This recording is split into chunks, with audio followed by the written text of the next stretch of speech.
the right camera, by the way? Yes.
shouldn't be C.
think the answer to one of our long-standing questions.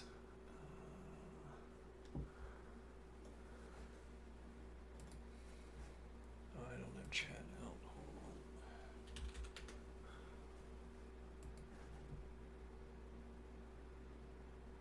Hello.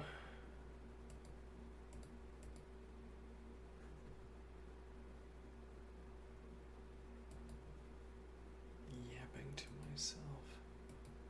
Yeah, I do that a lot. One of the long-standing difficulties we've had, we get expressions with universal quantifiers. We say for all x. Alright, and I think we're binding too closely. I think we are binding too closely. What does that mean? So I think we need to rewrite this anyway because we got out of order with our variables. We learned a valuable lesson.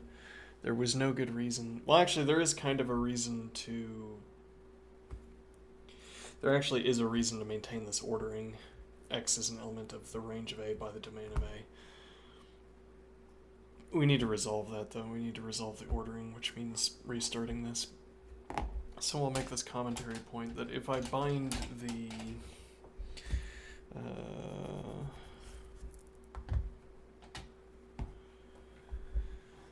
if I bind for all x,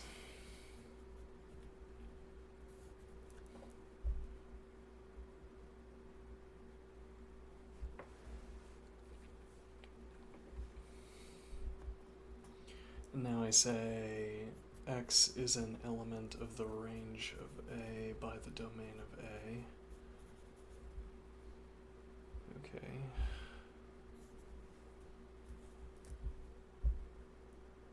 Actually, yeah, then we close that. Yeah, double brackets are bad here, or mistake here, but whatever. Gratuitous here. Now we say this is interderivable with saying for all x. So here I copy over the quantifier again.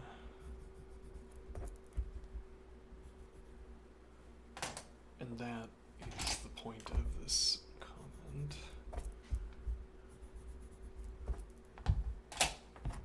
I copy over the quantifier and then I say for all x, there exists an S and there exists a T. Yeah, okay, but this is also, I need to do that on a new line because I have to write out all of that. Okay, so notebook management error.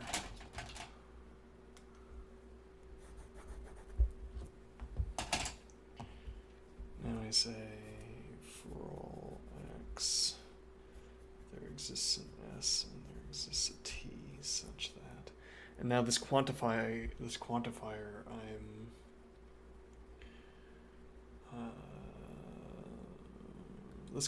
I'm taking out front here means something different now. There exists an S and there exists a T such that T is an element of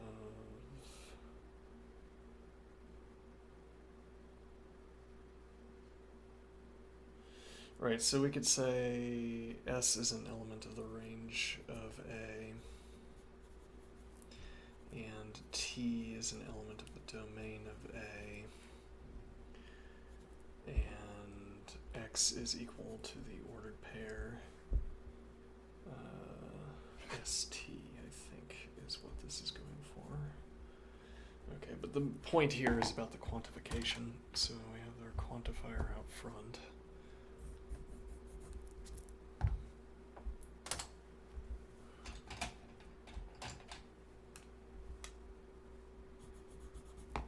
Now we're saying for all x, there is some S and there is some T, such that S is an element of the range of A and T is an element of the domain of A, and X is equal to the ordered pair ST. But that's plainly false. It's not the case that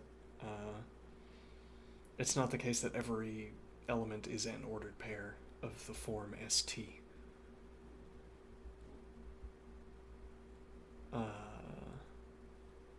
you could set up a strange subset of set theory where that is the case, I suppose. But not ours. Alright, so what this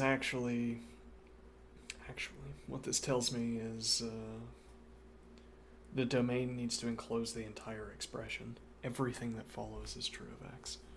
So if I say for all x,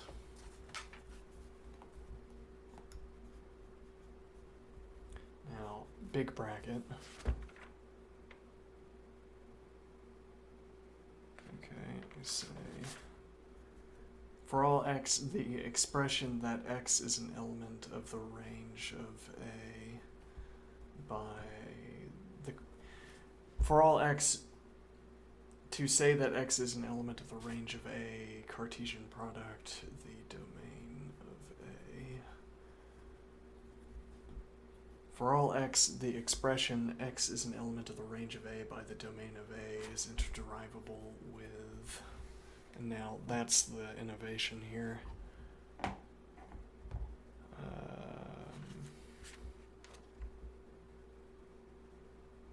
The technical innovation here.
Okay, and if that's as far as this expression went, that would be red, red, and red, and then orange.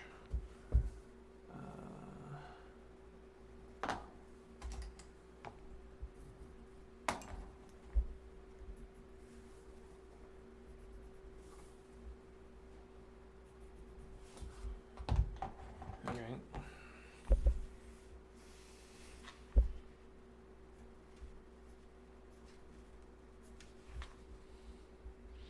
With the point being that the quantification takes place out front, and this quantification, well, in this reading, we're using this quantification to tell us what expressions we're willing to make.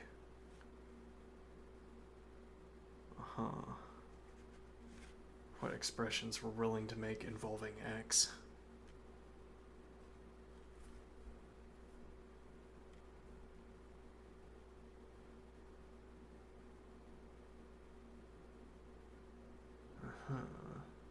Now, if we continued, orange would still stop here, but red would not. Because we'd say that this expression is in turn interderivable with some next expression.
Mm-hmm.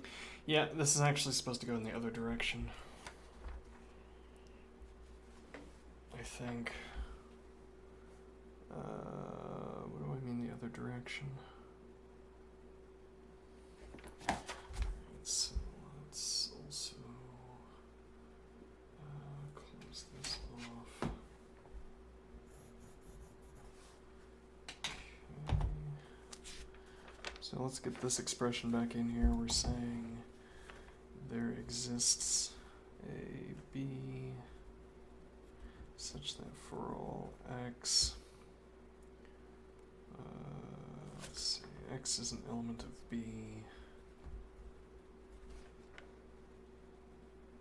if and only if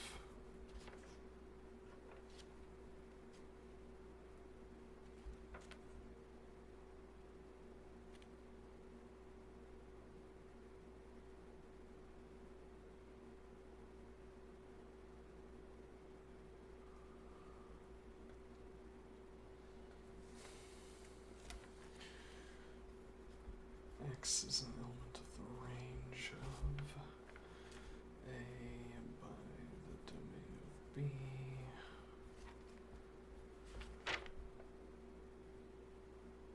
No, domain of A rather.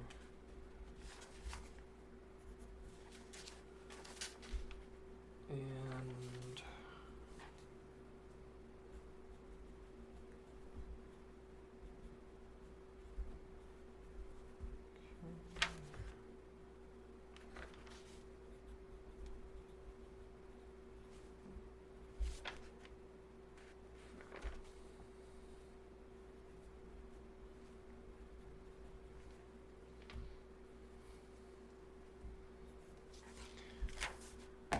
alright, and so now I think we're actually supposed to do this in reverse.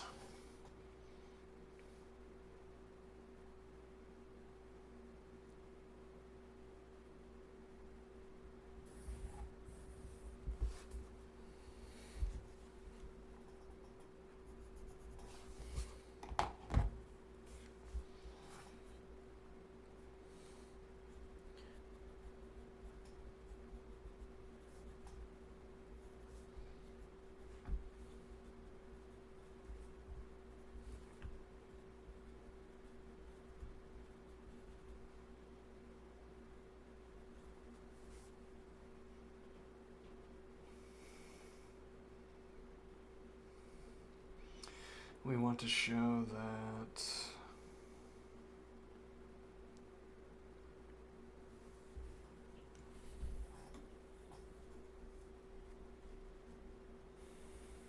x equals the ordered pair yz, and the ordered pair zy is an element of A, is the antecedent to x is an element of the range of A by the domain of A.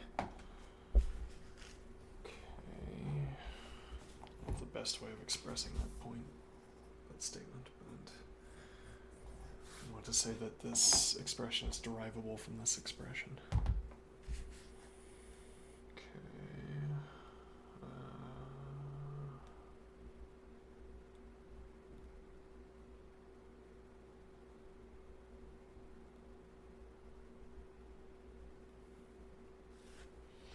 Well, so from this expression by itself,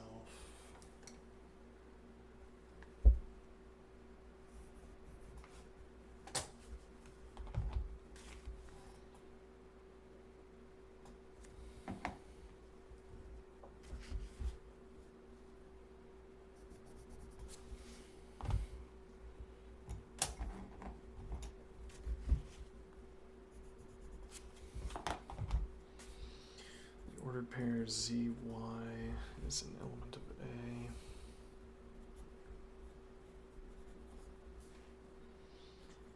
Is interderivable with the expression.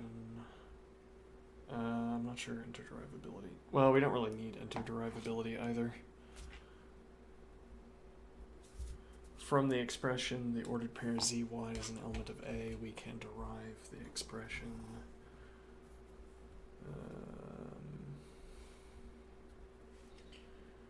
z. Yeah, we wouldn't be able to go in the other direction, incidentally. So I will mark that. It's not on a whim that we are we're stepping down, but it also doesn't matter because of how we're using this expression. The order pair zy is an element of A, then z is an element of the domain of A, and y is an element of the range of A. Okay.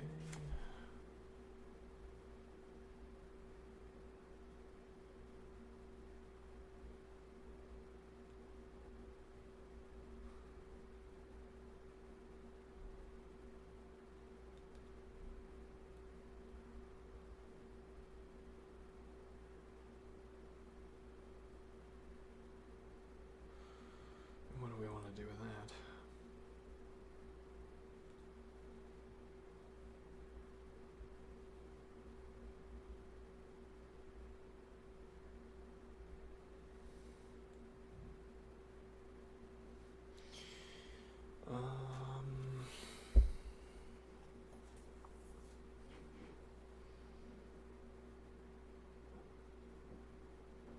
Well, we can take the conditional again, the conditional derivability, and say, well, yeah, I could do the biconditional, quick biconditional step and say that y is an element of the range of A and z is an element of the domain of A. Okay, and then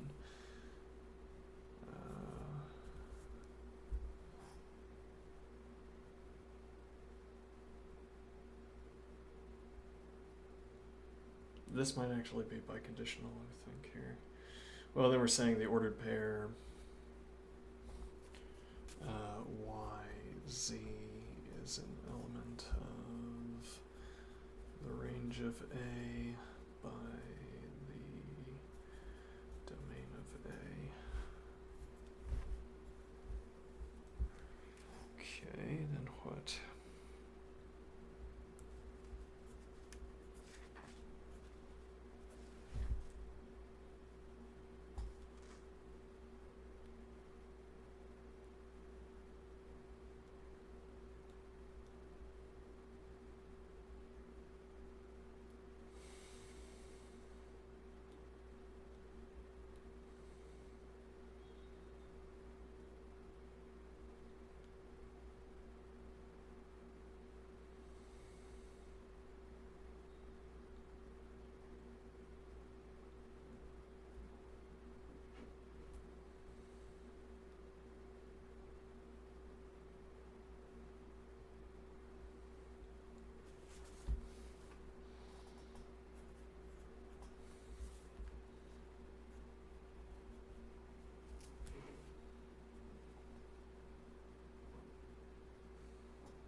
Yeah, I mean, this is another quantifier puzzle, right?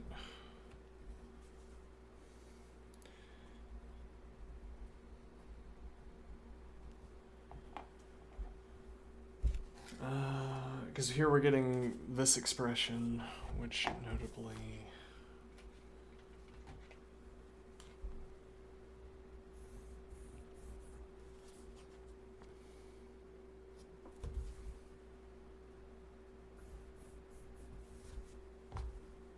is this expression. Well, it's related to this expression anyway.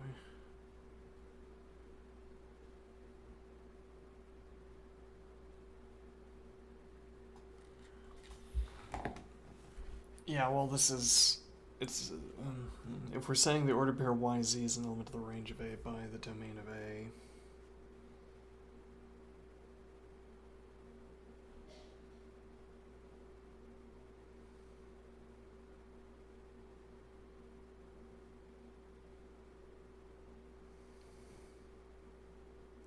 yeah, well, the point, I guess the point here is that we've sold ourselves short, right? Because we still have,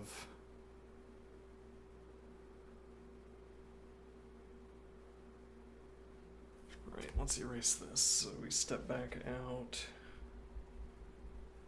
and we say,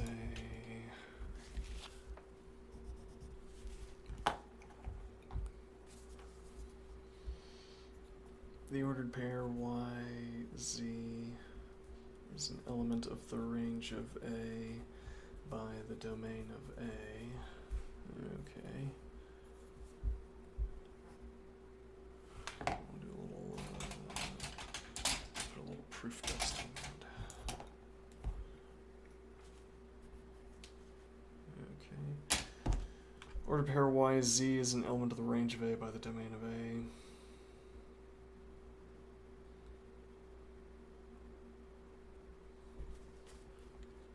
And X is equal to the ordered pair YZ, and the ordered pair ZY is an element of A.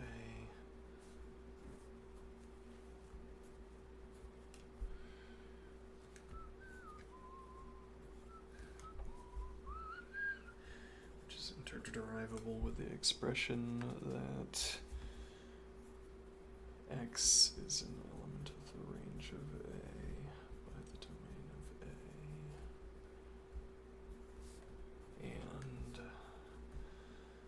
X is equal to the ordered pair YZ, and the ordered pair ZY is an element of A. Okay, and this expression.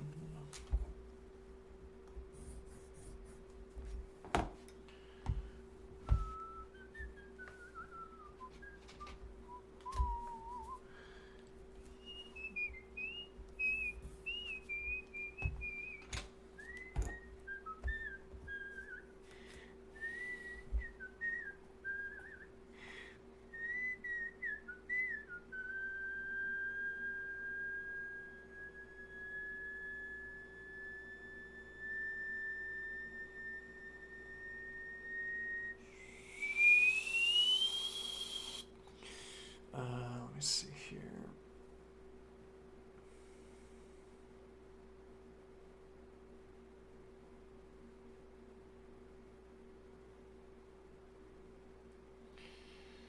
What do we get out of this? So the point is that we can rephrase. Let's see.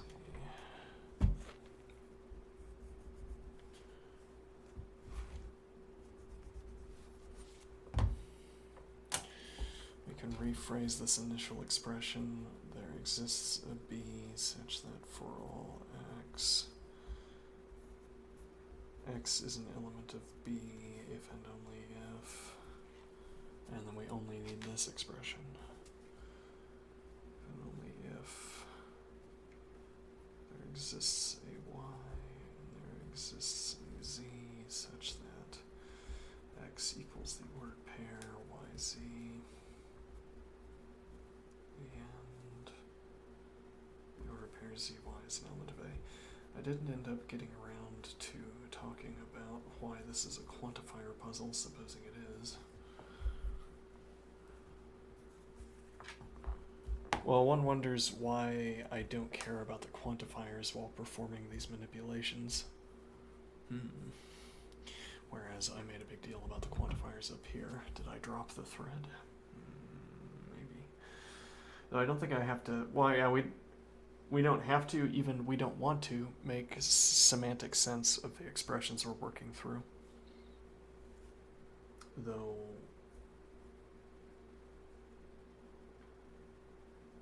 well, the quantifiers are part of the syntax. How they're part of the syntax is not so obvious. The quantifiers themselves seem like our colored tags that we were talking about. The colored tags that we're going to consider incorporating into our lean proofs, our formalization of axiomatic set theory. So we were talking about colored tags, and these colored tags would track the propagation of well, the initial example was the colored tags will track the propagation of negations. Alright. And then the point would be we would have our colored tags would encode information about how much of a proof relied on double negation, or e.g. law of the excluded middle. So anytime that I double negate and cancel the negation, we would have an additional operator that we add to track how many times that's happened. Okay, why do I want this idea? I'm saying quantifiers are a little bit like this colored tag. I don't have to, well, I want to say I don't have to know the quantifiers to engage in syntax manipulation. I'm not sure that that's correct. For one point, we have to be able to bring back the quantifiers one way or the other. How much we care about the quantifiers during syntax manipulation, I don't know, but we have to know the state of the quantifiers, because otherwise, well, assuming we use the state of the quantifiers as part of pattern matching for substitutions, if we care about the quantifiers when performing pattern matching, then we have to be able to get the quantifiers back into the expressions. So then we care about the quantifiers; they're not colorless, and the quantifiers change based on the passage of negation. The point here, though, would be that if I'm distributing a negation through a quantified expression, it's true that I have to flip for all to there exists, or there exists to for all. Okay, so there is a change as a result of the quantifier passing through in a different way. But none of the calculations differ. Well, but all that actually means is that distributing a negation through... Well, it actually means... is that distributing a negation through an expression doesn't... Or rather, when we update the quantifiers due to passing a negation through an expression, we don't change the board state with regards to ands and ors. Or negations, for that matter.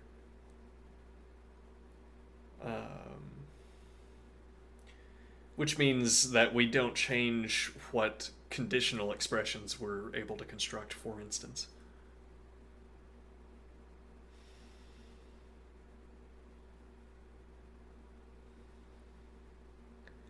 When we distribute a negation through a quantifier, we don't change the and or negation status, the operator status. We do change, or we establish the state of... We do change what is present to be substituted out. So if I am only willing to perform a substitution under the condition that I have the same quantifiers, which I am only so willing, then whether we can perform... Well, but that's whether we can take a shortcut or not. I guess what I'm thinking is that, and I'm not sure if this would be one way of thinking about the logic, where we don't think about the shortcuts. Like, we think every time we use a shortcut, we imagine ourselves working through the entire thing. It's just that once we hit the shortcut, once we hit the theorem, the pattern matched theorem, we know exactly what we're supposed to fill in. But, well, the point is that you can't get anywhere through the application of a theorem. You can't get anywhere through subbing out expressions for their theorem correlates.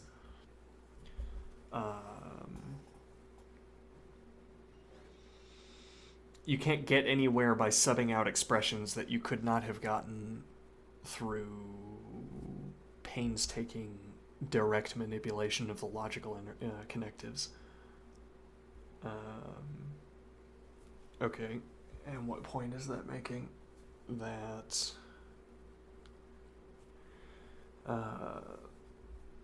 so if, in a way, so far as the manipulations are concerned, I don't have to care about matching up with theorems, because in a way I'm never performing substitutions.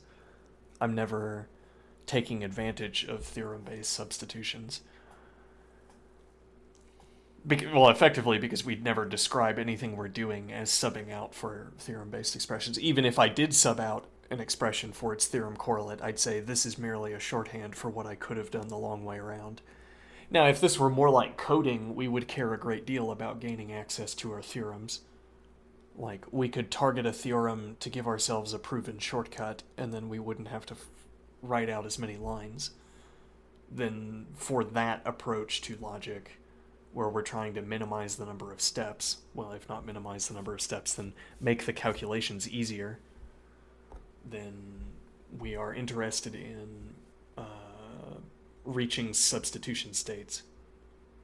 Alright, and then we care about the states of the quantifiers because of the substitutions because the states the quantifiers have to be in for us to perform substitutions.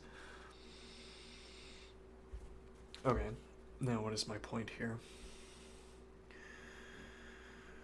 So we have two different approaches to the question of whether the states of quantifiers, or how the states of quantifiers intercede into calculations. They don't change the and or not. They don't change the connective state, except insofar as they allow substitutions, and performing a substitution changes the connective state. Well, I mean, what would you mean by changes the connective state, if not?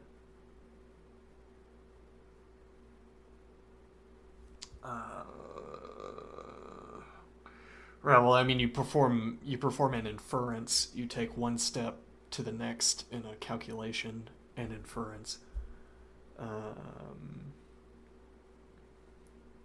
and that is changing the connective state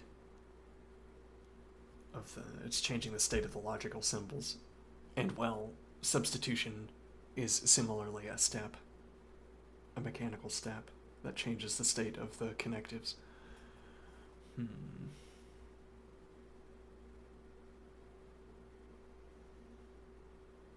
Yeah, we're missing a bracket.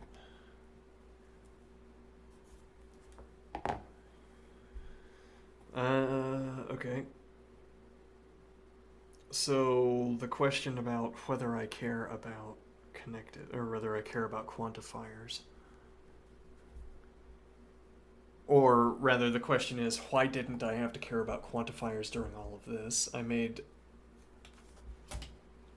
noises about this quantification up here, and then it didn't seem to matter.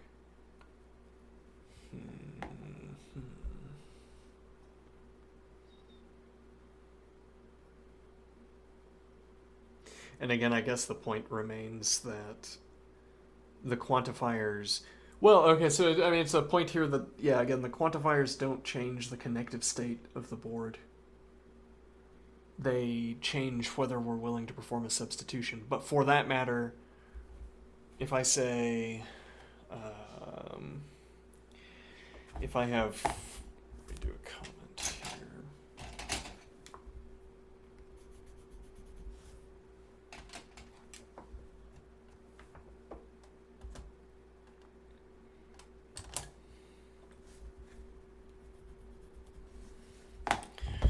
Alright, if I have case A and I say,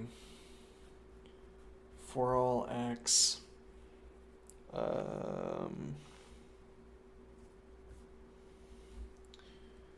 P of x, if and only if,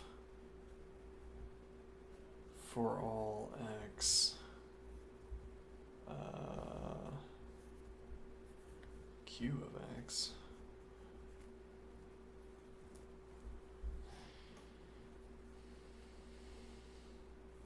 Yeah, it's hard for me to come up with an example here. This might not be the right idea.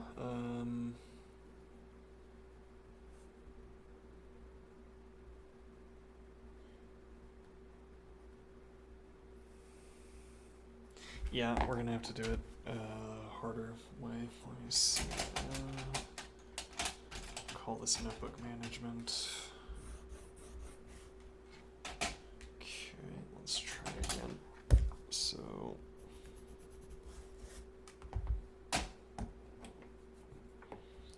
Let me put a little bit of proof dust on this so I can come back.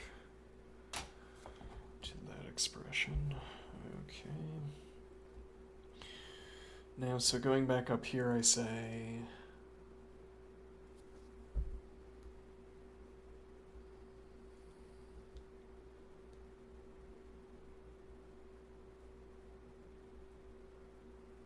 let me think.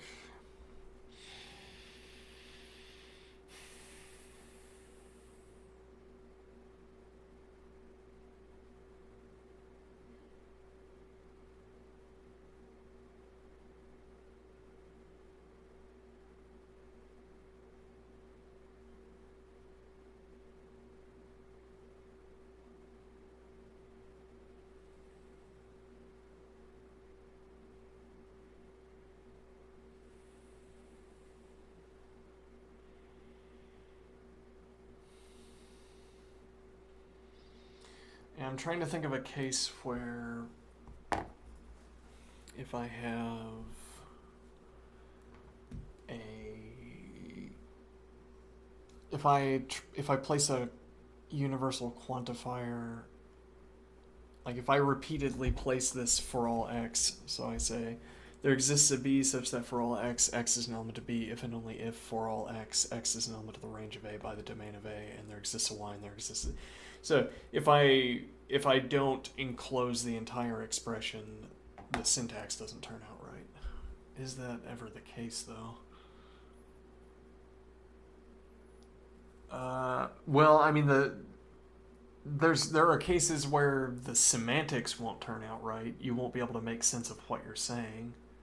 But actually, yeah, I mean, the point of this really was to resolve a difficulty we had earlier in the book. The point of this observation that we made up here was to resolve a difficulty we had earlier in the book, namely that if we followed along with our own expressions, we were all the time saying for all x, x is not an element of, etc. Like we found ourselves with these small expressions, these molecular expressions that we should have been able to replace with a is equal to the empty set, for instance. Okay, but we only had those molecular expressions because the quantifiers worked out, or because we had the additional instances of the quantifiers. So I am now thinking. As in, we wouldn't have this universal quantifier available to be asserting that something was the empty set, like for all x, not x is an element of. This question shows up in these interminable calculations, where on several of the many occasions where we say these intermediate steps are gibberish, meaningless gibberish, the intermediate steps appeared to be meaningless gibberish because we were getting statements like a is not equal to the empty set out of nowhere. Okay, because we were saying not for all x, etc. Whereas semantically, having the universal quantifier outside of the entire expression, that's also going to change what natural language sentence I want to come up with to account for what the expression is telling me. For all x, the expression x is an element of the range of a by the domain of a is interderivable with the expression there exists an x, there exists an s, and there exists a t, such that s is an element of the range of a and t is an element of the domain of a, and x equals the ordered pair st. Okay.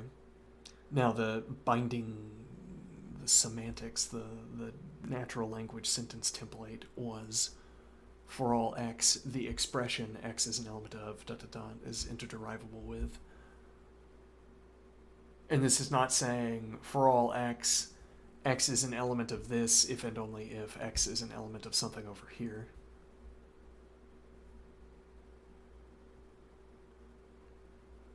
It's also not explicitly saying x is an element of this if and only if x meets these characterizations.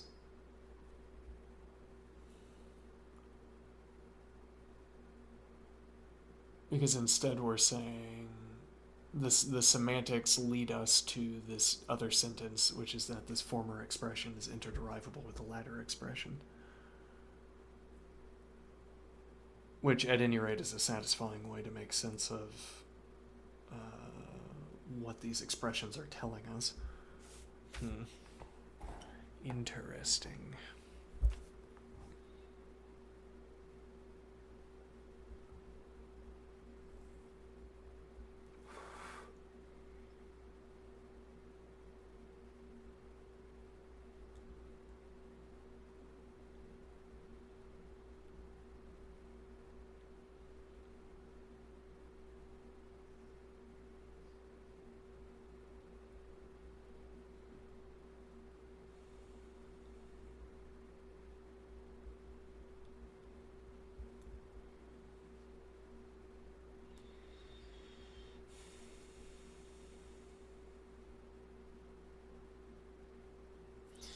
I'll cancel this comment.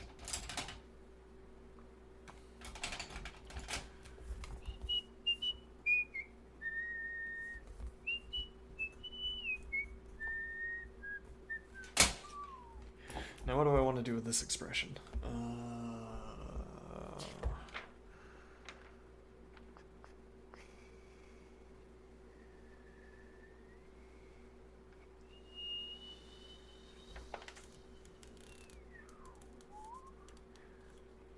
So this shows that there is some such set. What is the set that we're talking about here?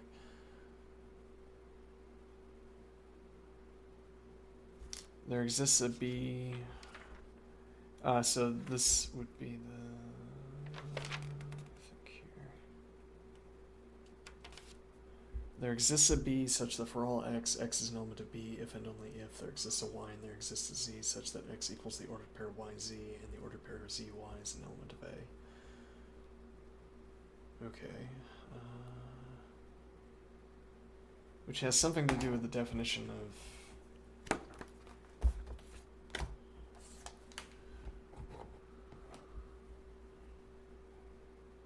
Right, well, if we go back to definition 6, we say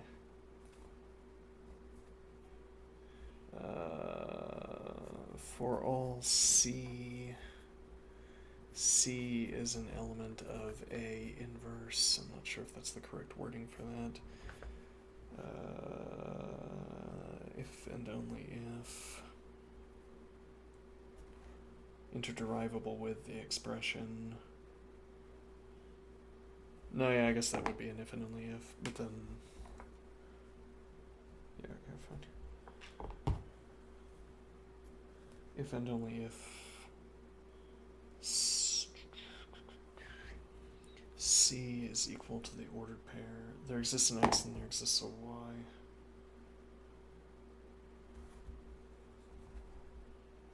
Yes, okay, C is an element of the set containing as elements ordered pairs of the form X, Y, such that the ordered pair YX is an element of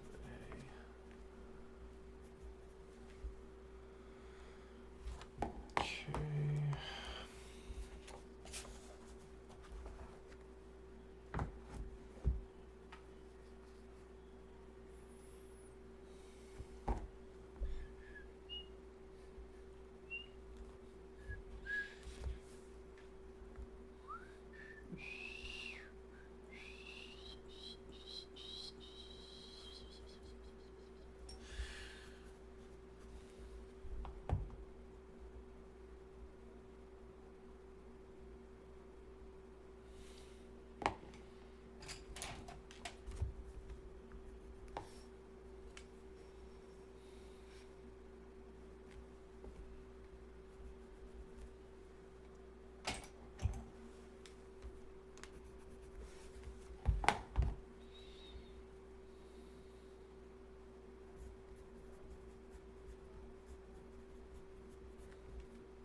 Alright, so I think now the point would be that we take this as our blue expression from above, which we should have just had this at the top, presumably.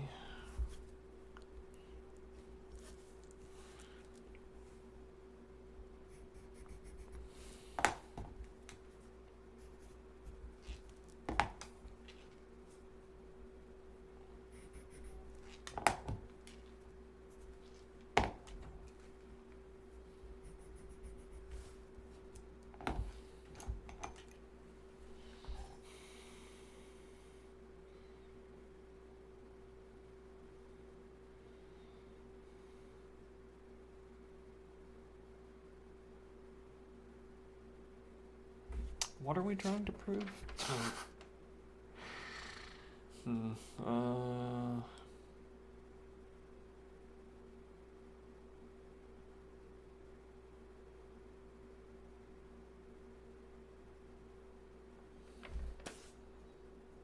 Oh yeah, but we're also not obliged to obtain this. We're saying that for all C, C is an element of A inverse is interderivable with the expression there exists an X and there exists a Y such that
so this raises the question about our willingness to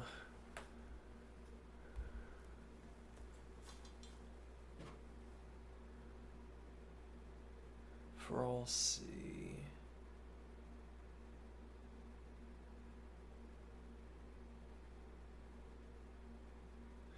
Well, yeah, if I said,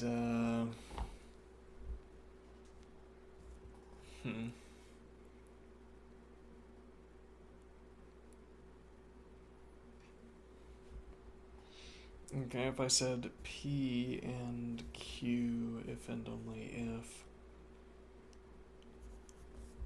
R. Okay. Interderivable with the expression P and Q then R and R then P and Q.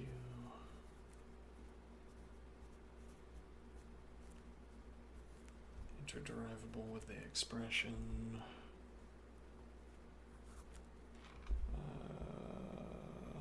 not P or not Q or R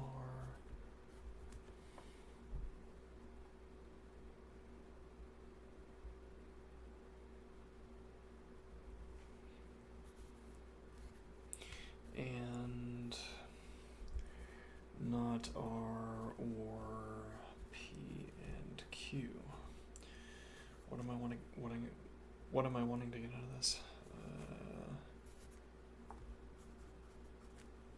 Let's see here.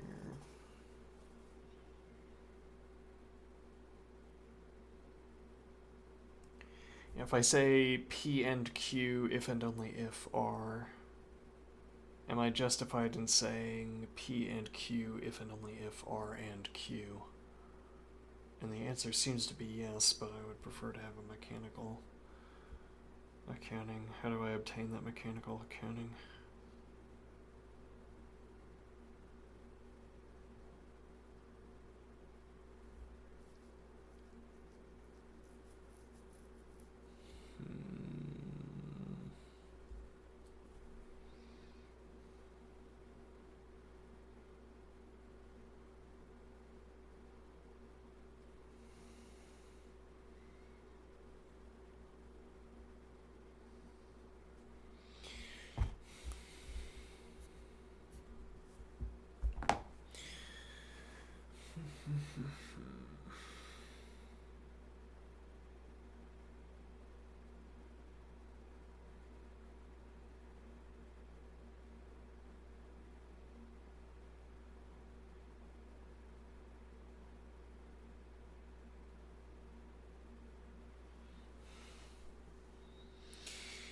Well, I mean, I should be able to say P and Q then R.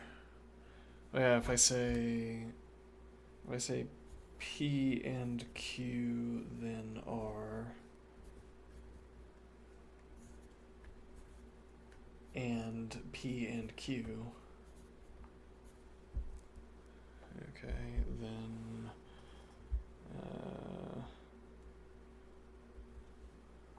this is interderivable with P and Q. No, let's be forward derivable with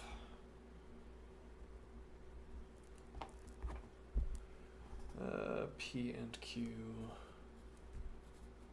and R.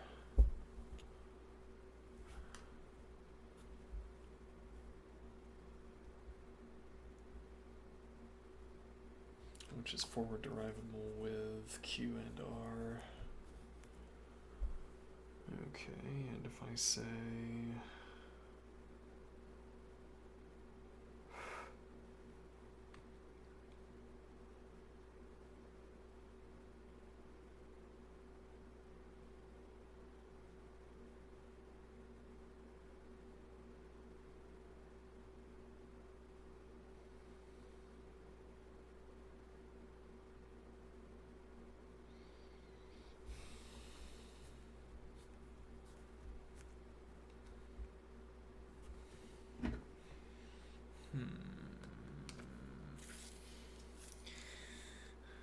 how does logic work?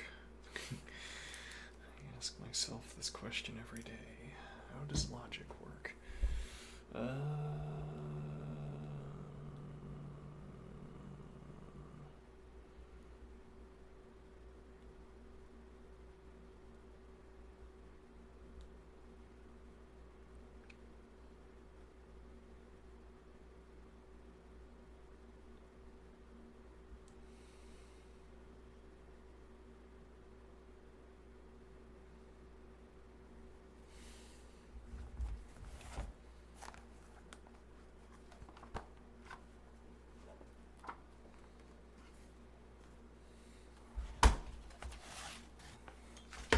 Scratch, the notebook where I put embarrassing.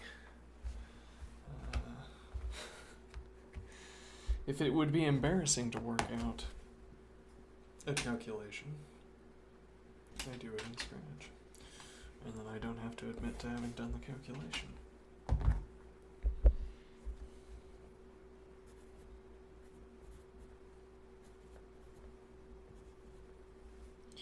Alright, so how am I supposed to think about this? P and Q if and only if R. Okay, then we have P and Q then R.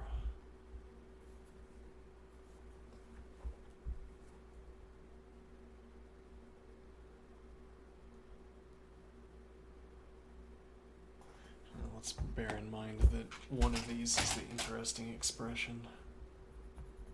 Q, we'll say, okay, what do I mean by the interesting expression?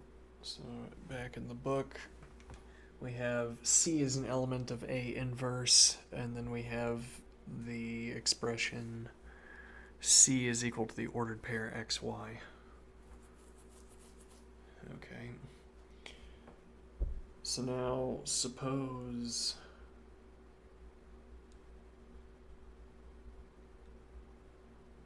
let me think here.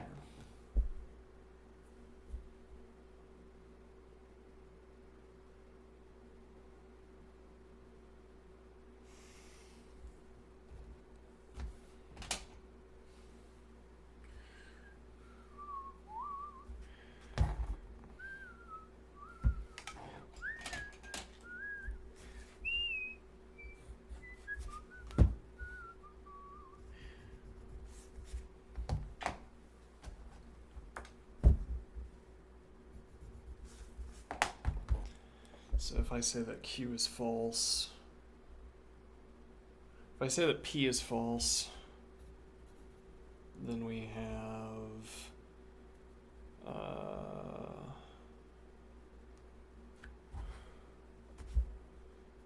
P, which is false, and Q, which we don't know, but I guess we'll assume it's true by default.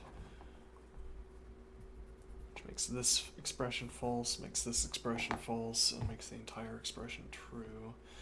Yeah, but we're not actually interested in the entire expression being true. We're interested in whether we have R and Q. Okay, but then we have the follow-up case if we have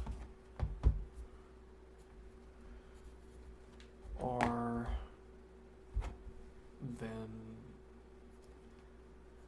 well, if we have R and Q, then we have R and Q. Let's see, but okay, we say both of these are true expressions. Then we have, well, yeah, again, then we have R and Q.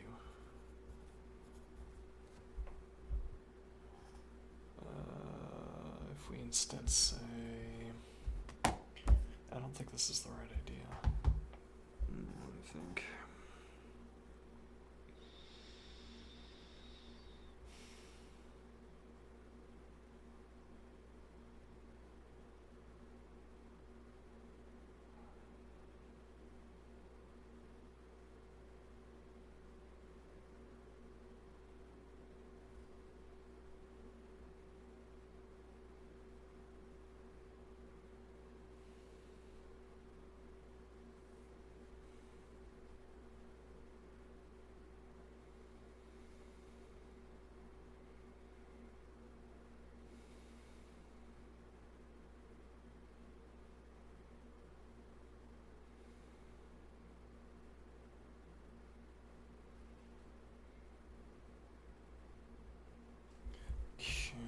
Why can't we say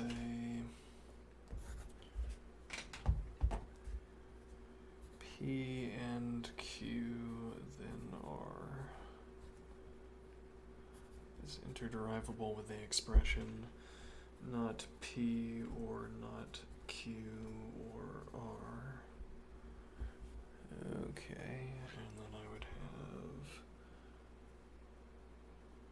yeah, but what is that going to do?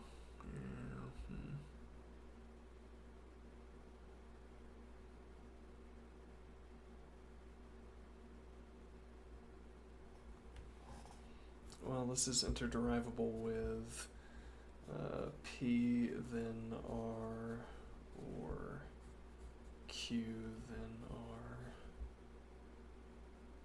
Okay, and if we take that as our, if we have case A where P then R, and case B where Q then R,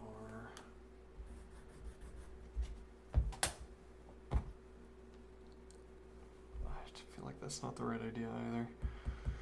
It might be time to call it. Move on to mathematics and lean. Alright. You know, get your we just I've recently experienced having my calf muscles be sore for 4 days because I ran a few miles. And here I am pushing again.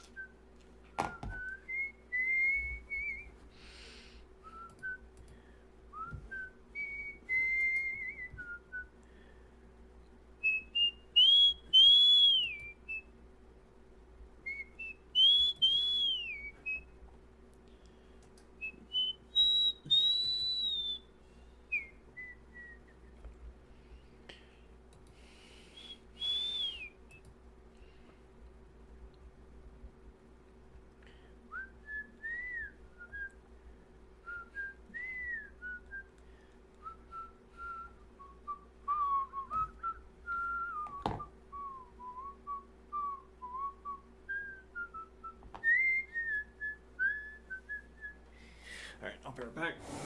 And then we'll do 10 minutes of exercise and then mathematics and lean.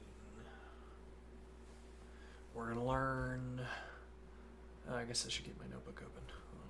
Also, my camera's been a little bit off kilter.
Plato, broad-shouldered.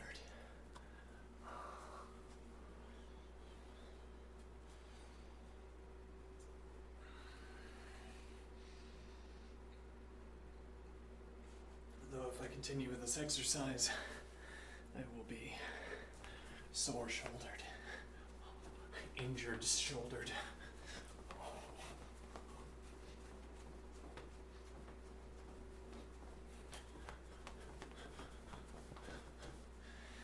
My calf.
All right, 7 minutes of squats.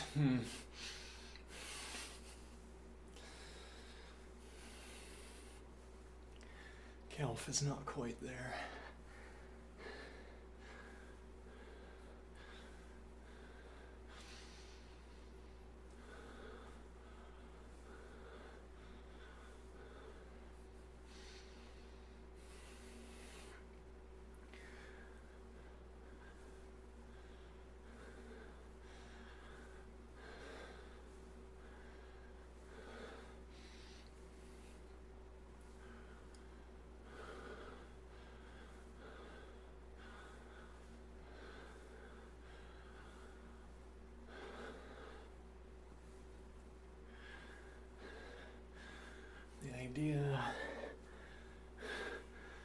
idea of proofing programs.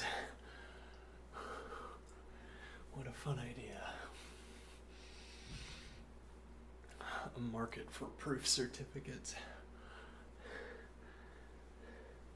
A market for a zero knowledge.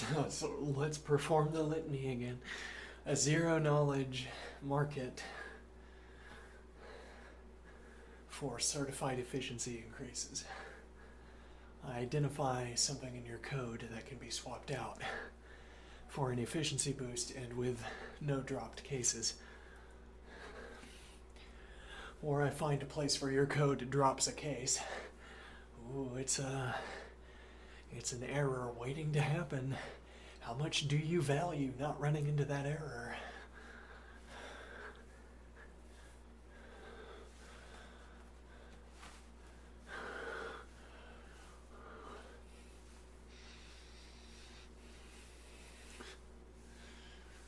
I accept reputation points as payment.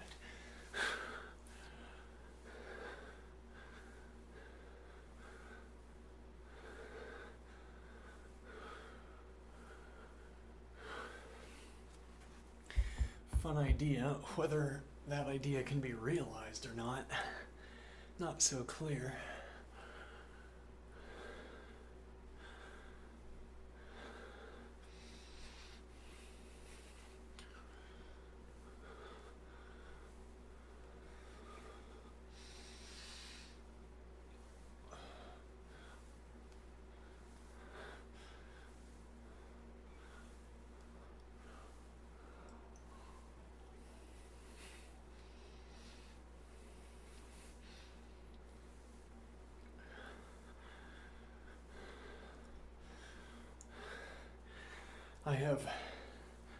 To this point, I have resisted a transition entirely to keyboard. I'm using mouse for coding, etc. And I think one idea here, get a gamer mouse. Maybe the reason coders don't like mice is that they've never had a gamer mouse on top of a gamer mouse pad. It's like when your mouse pad is this big.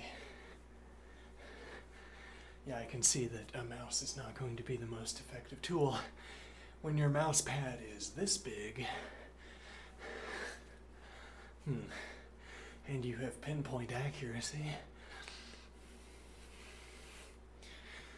mouse is going to be a comparatively better tool when you have maybe additional buttons on your mouse as well. Yeah, though, let me get into the question of whether games permit additional bindings on mice that have the buttons for them.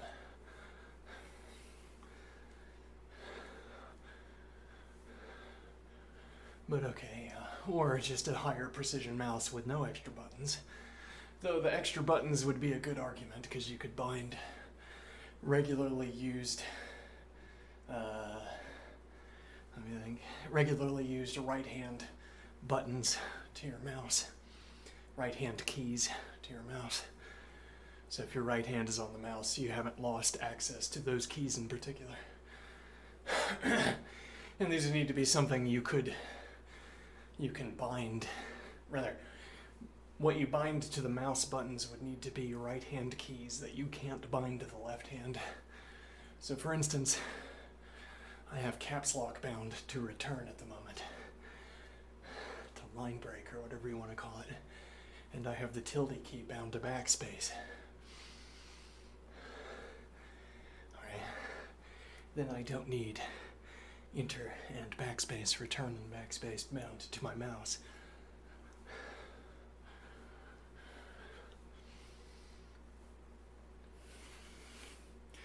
Maybe semicolon.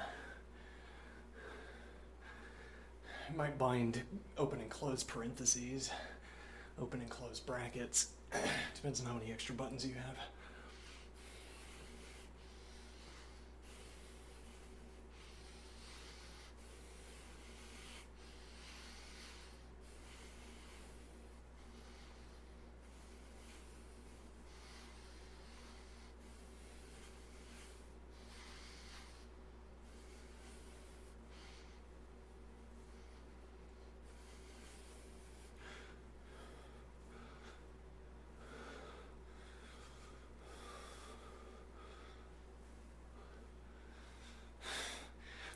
5, 6 minutes of squats. Whatever. Alright.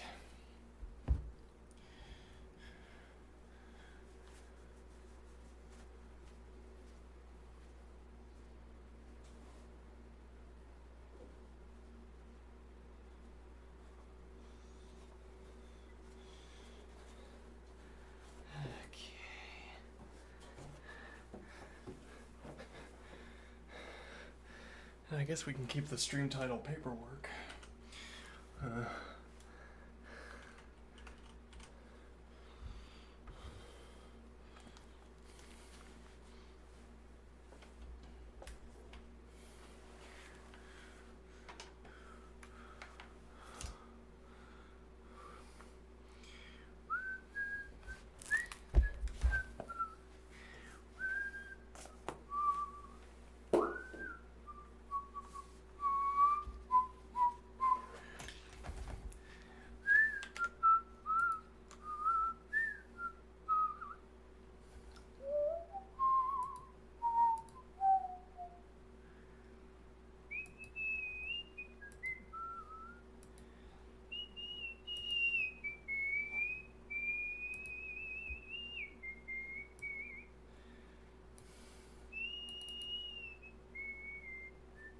Wrong. Let me see here.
Mm-hmm. Alright, I have to have... Yeah, never mind.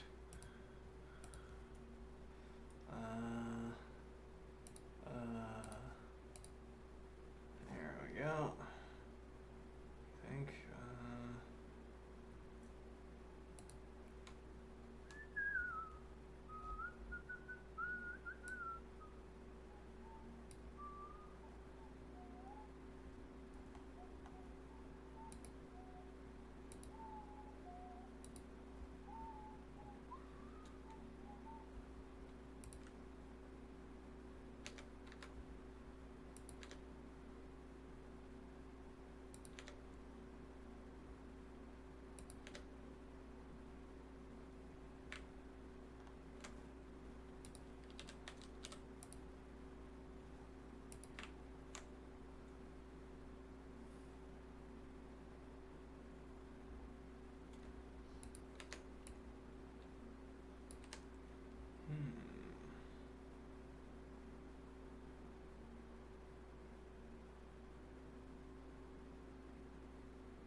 yeah, it takes a bit for the processing to happen. I don't know why we have to undergo this processing every time. That could be something on my end, or it could be something on Lean's end, but we shouldn't have to go through that every time. It's burning electricity, if nothing else.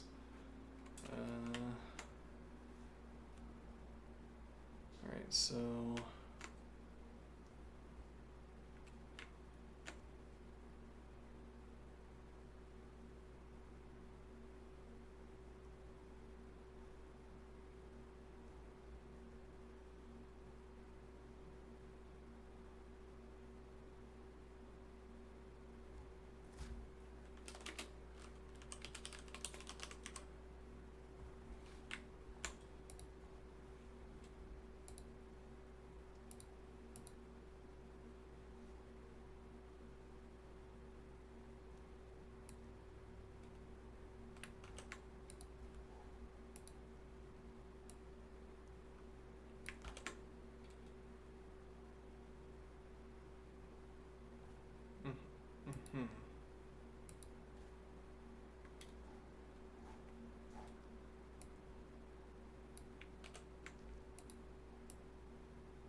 whether or not the stream title is, I don't know, emotionally fitting. It's not a good advertisement for the fact that I'm learning Lean. Is anybody interested in hiring a Lean developer?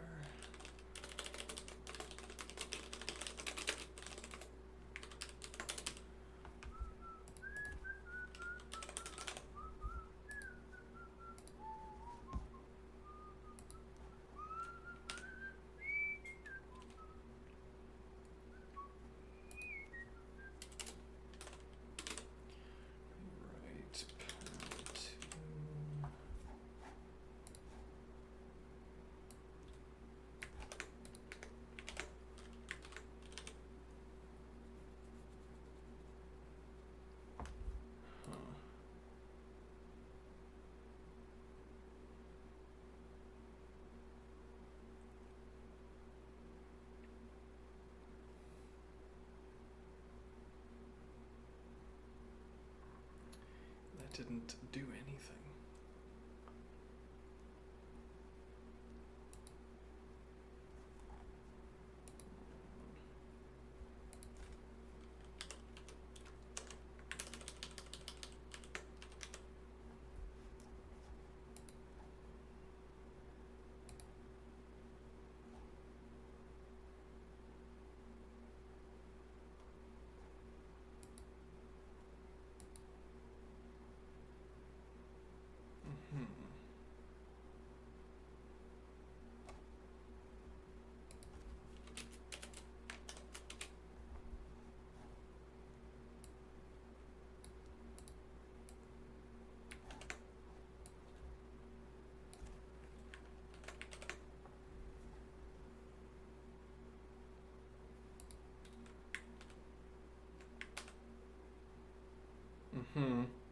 There's actually nothing bound to Control D.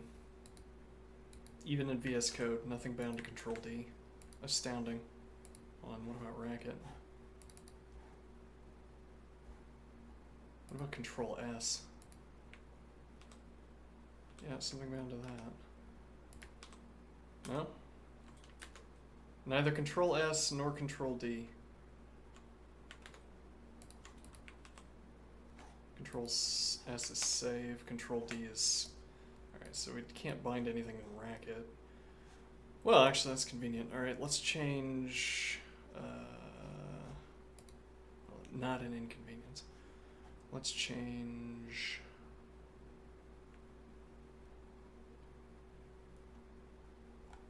let me see here.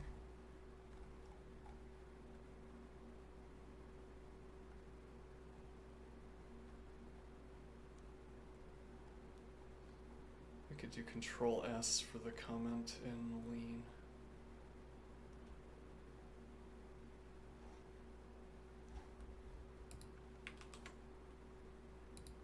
Because we're not ever going to use that in Racket.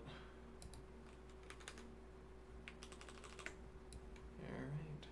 Sounds good to me. Alright, now what do we want?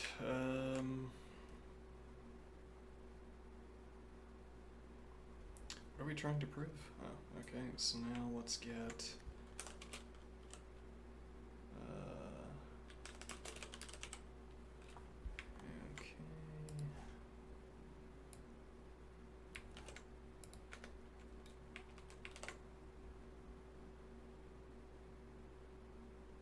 And then get...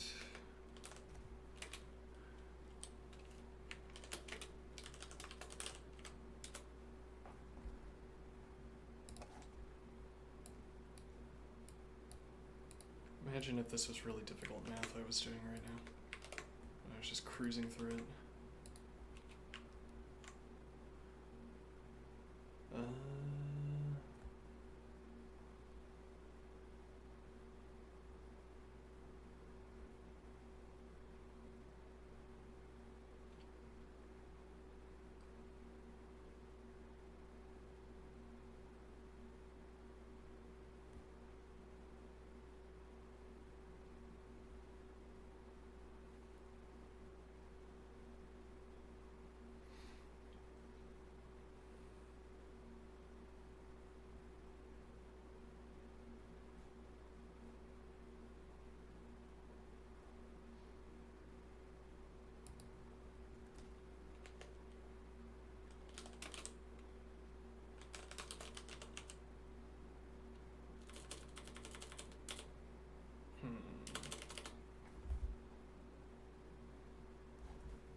actually not have add a slash?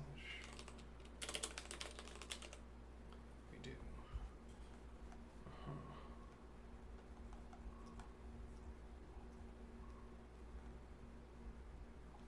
Oh well.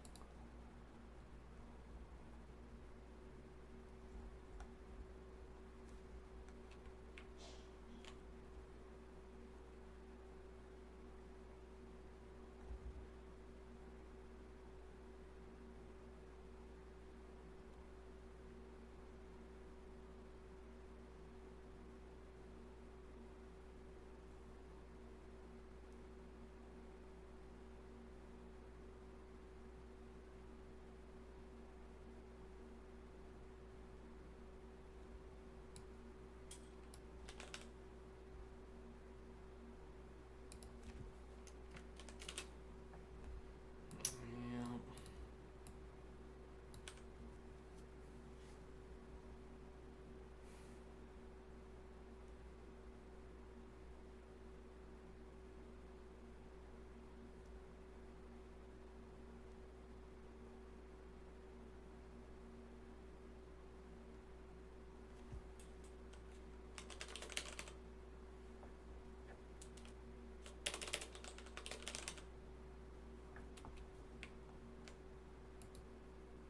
Yeah, that's not useful, unfortunately.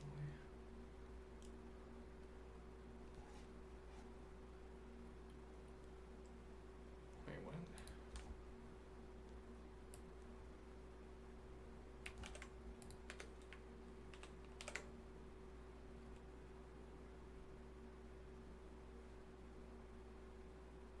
Yeah, no, that's not what we're looking for.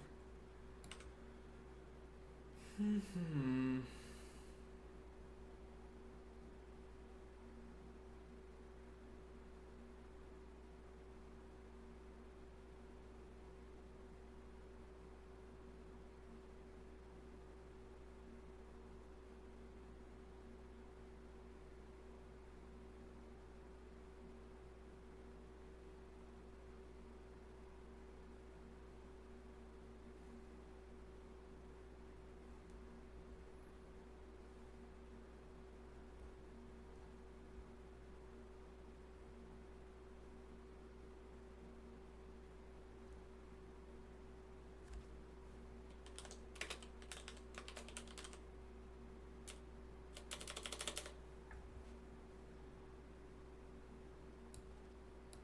Maybe we go back to this expression and do add sub.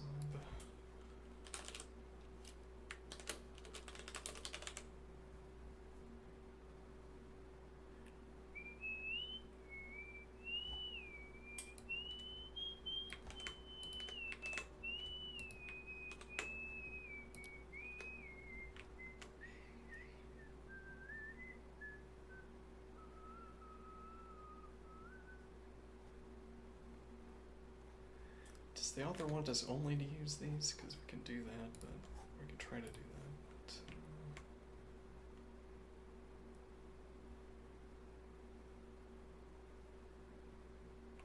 Maybe not. Maybe we can't use others. I don't know if we can do.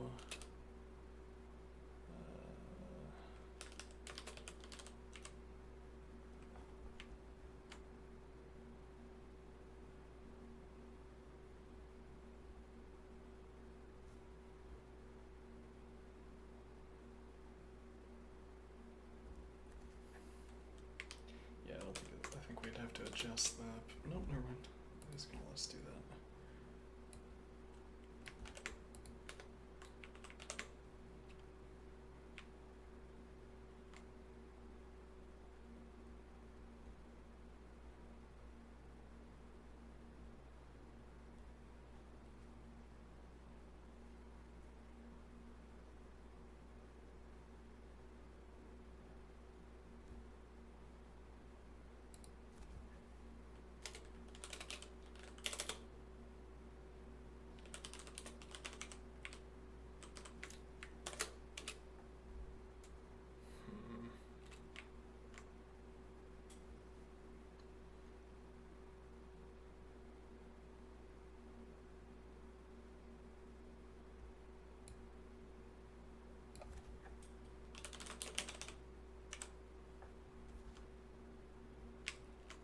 Let's see if this works at least.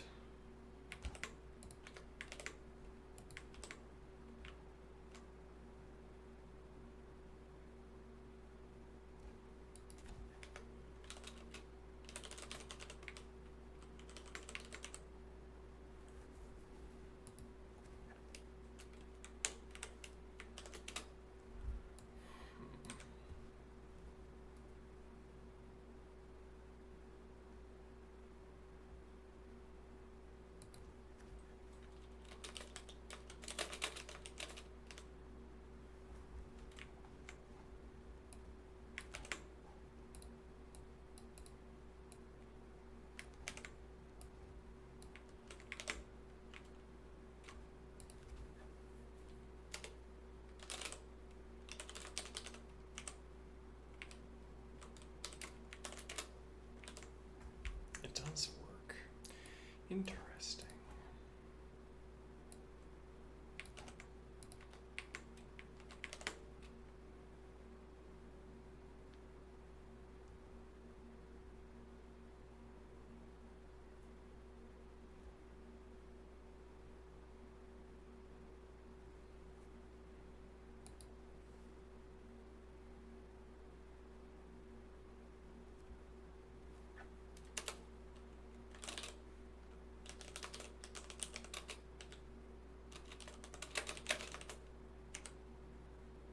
Not applicable. We'd have to do, it would have to be sub-associative, but we don't have that, I think.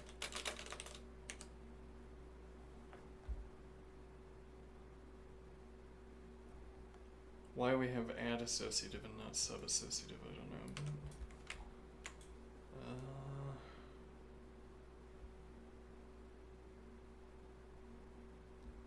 But, yeah, we don't have a way of getting these. We don't have a way of joining these A's, getting through this parenthesis without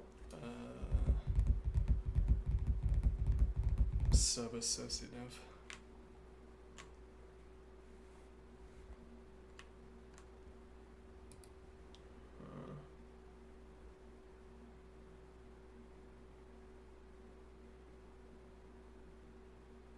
Oh, no, sub, apparently.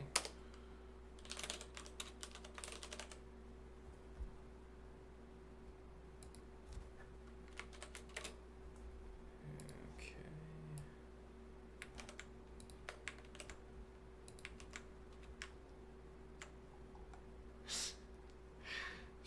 This proof is a little bit involved. Oh well.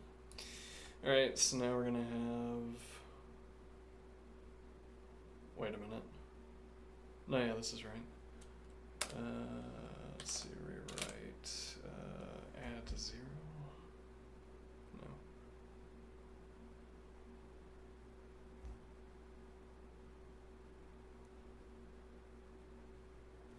Wait, we don't have cancellation?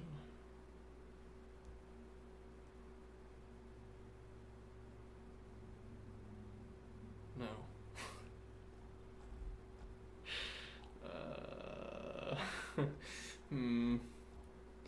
Let me think here.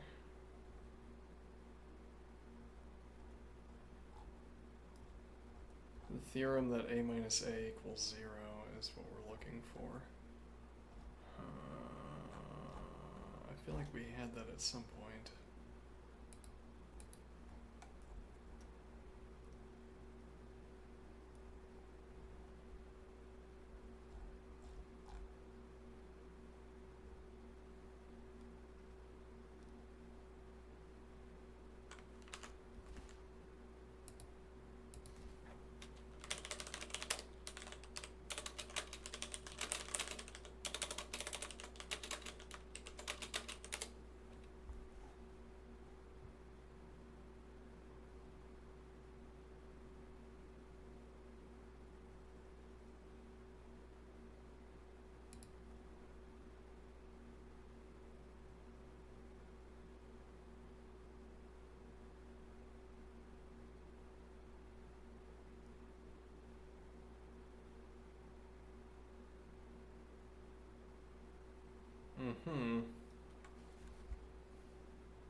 try to drop these in. These are nats instead of, or ints instead of nats. If I just subtract, looks like it's gonna work. It's polymorphic.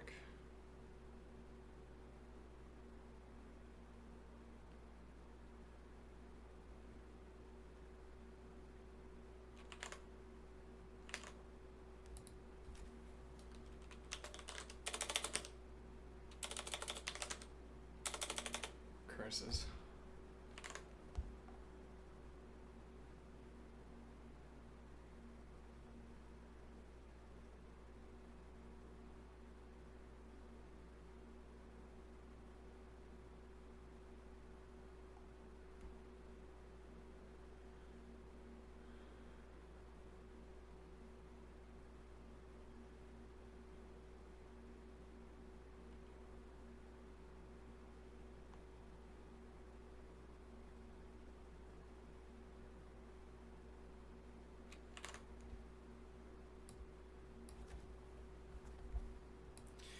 Can I just do rewrite sub self? Ah.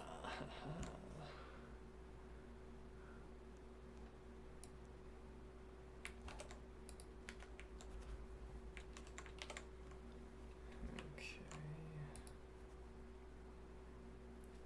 So now rewrite.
Oh, not associativity. Commutativity.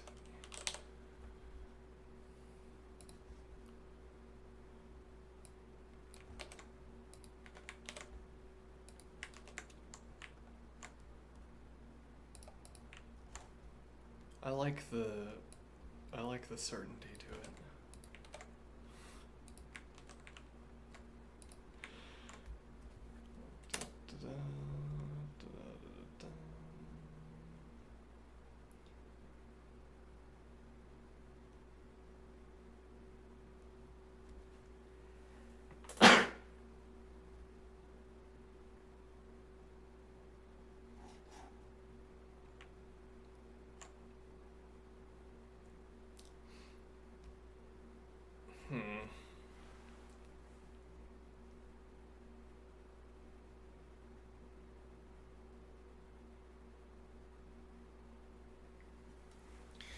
You know, now we don't have a way of multiplying these two together. Nor do we have a way of extracting the -1.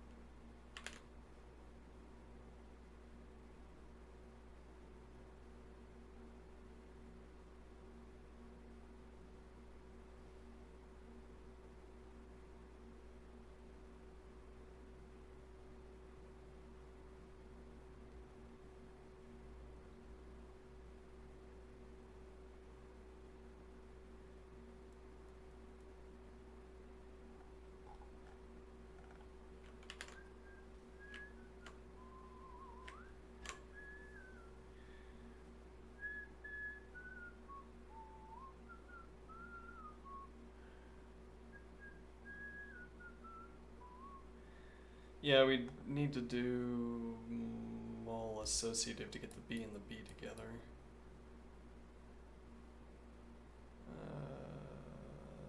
first we would need to be able to split up negative b into b times negative 1.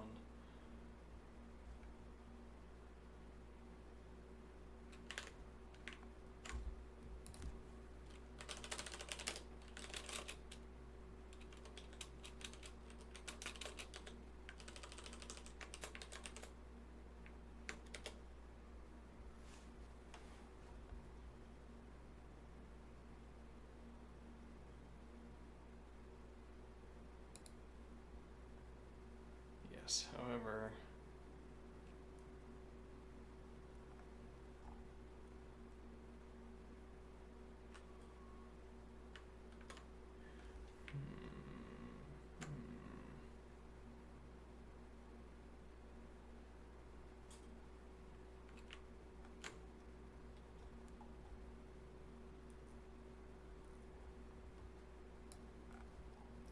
Alright, interlocutor, it's time to shine.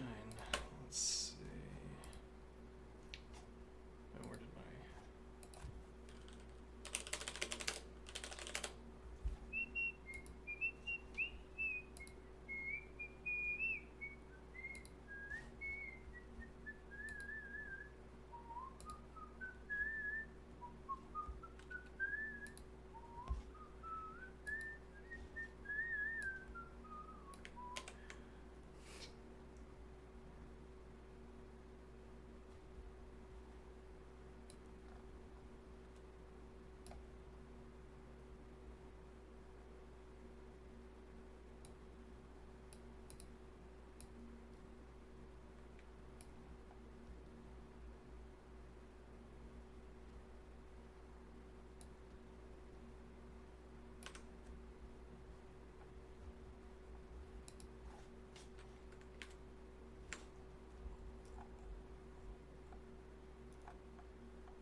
We have to do rewrite molcom, and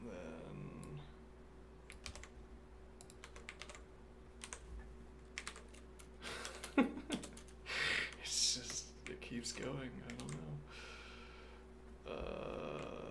Let's see.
Hmm.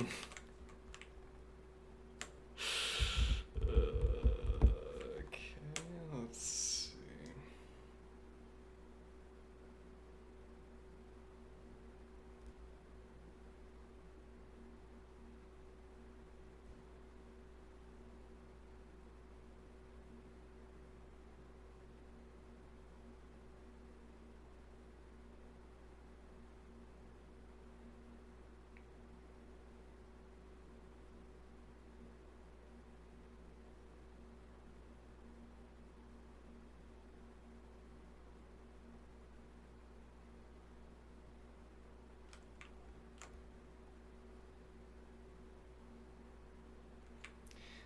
Yeah, I thought we had. Oh, that's because we used this one earlier, right?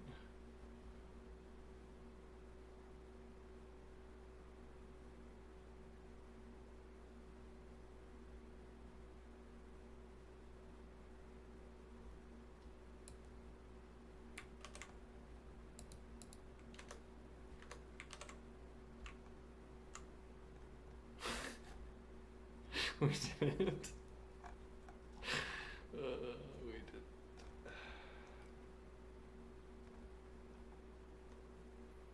Hmm.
Alright, interlocutor.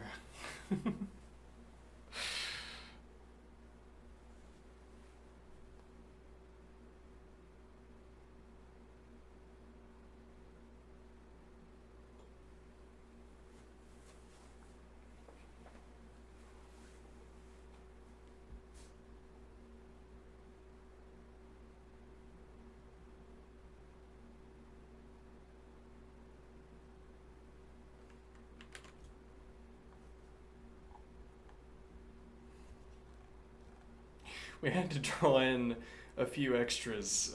Perhaps we could trim some lines. Alright.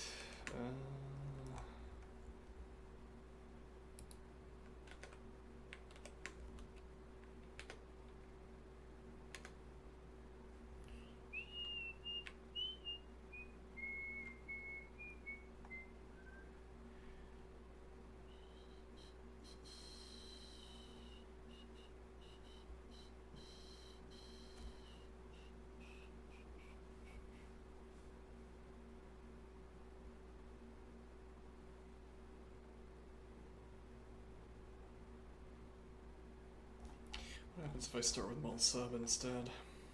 I did start with mul sub. Okay, what happens if I start with mul add? Oh, I don't have mul add. Add mul.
Yes, well, we didn't use mul commutative because that's not provided either. But we would have to, seemingly, because we can't get around the ordering of A times B and B times A.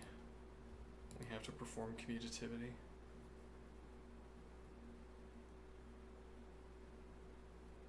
Well, I mean, the alternative would be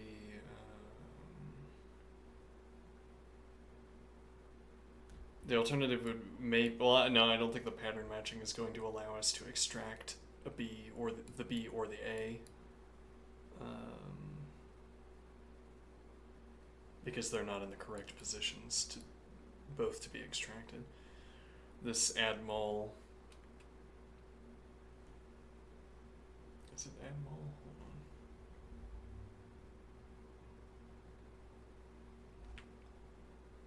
Hold on. Okay, here we go.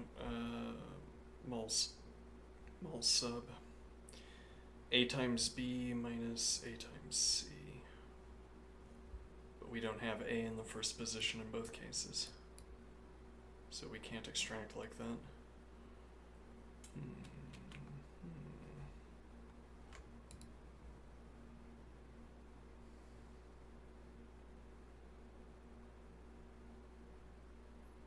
Actually, yeah, we also need mul associative.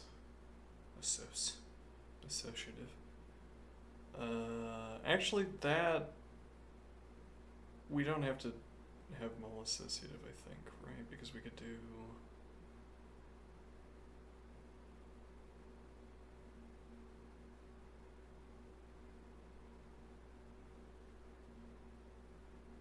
No, that doesn't work.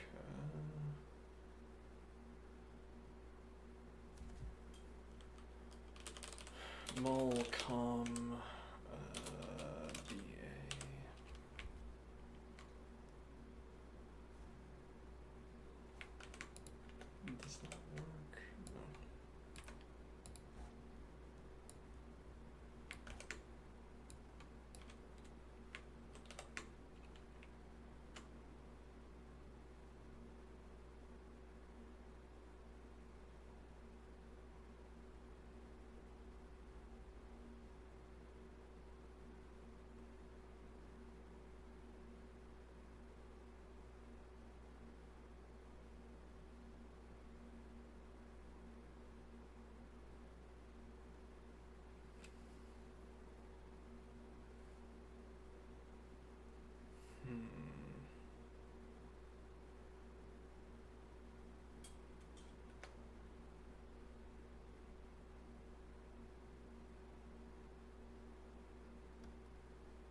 Yeah, it seems like seems like we're required to use some of these extras.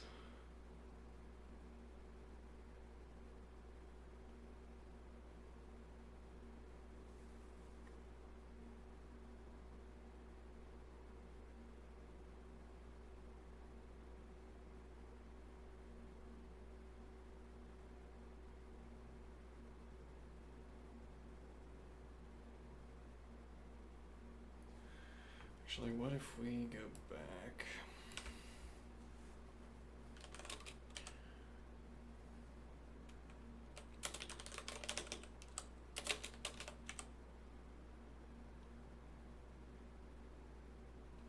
Okay.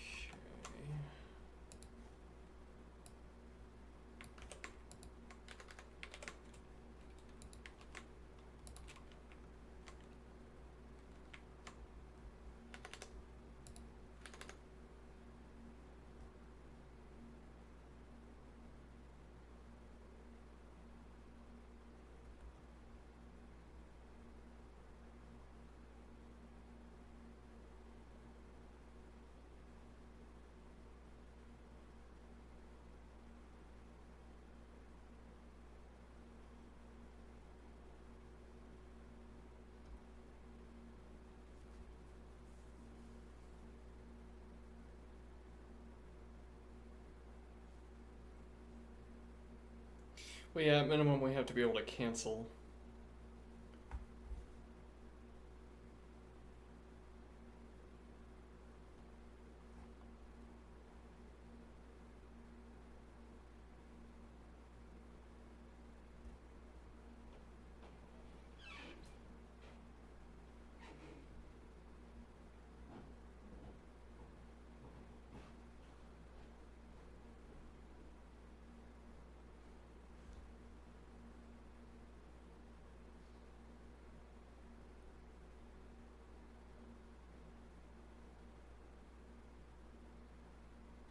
Times 11. Okay.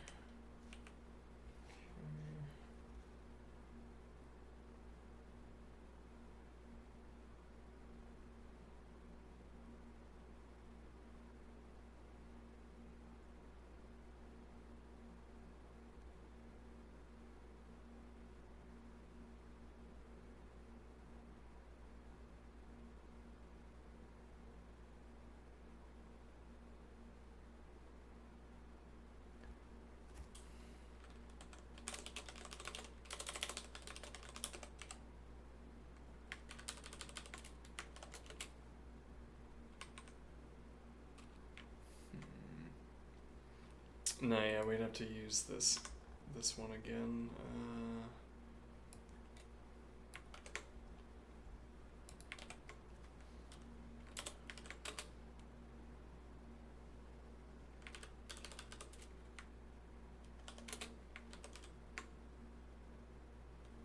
Not applicable to anything.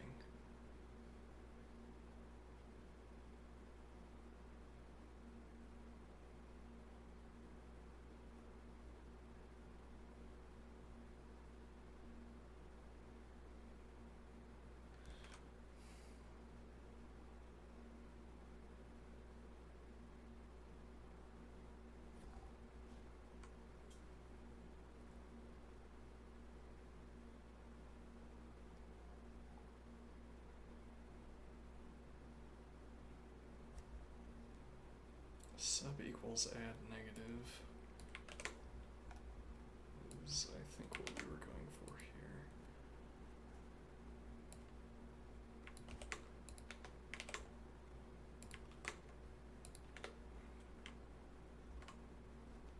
Okay, and now we do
So I guess we need to define. Yeah, I guess that would be the follow up thing to do here. Define a few lemmas so that we don't have to take the long routings.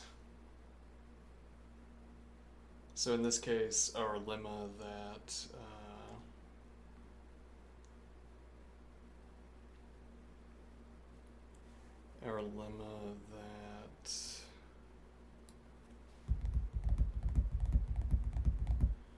well, actually, this wouldn't be the same thing as what we've done elsewhere.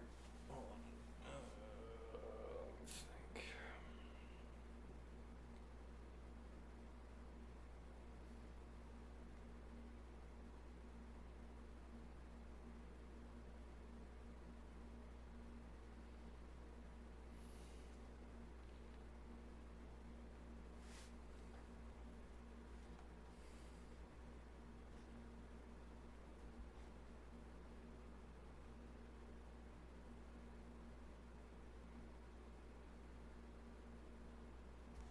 Yeah, well, so we need to rewrite with subcom, but we don't have subcom, so we have to do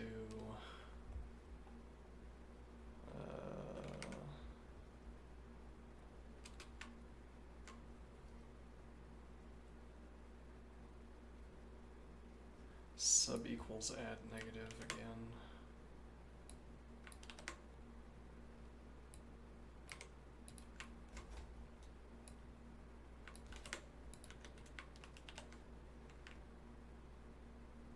And then rewrite add com.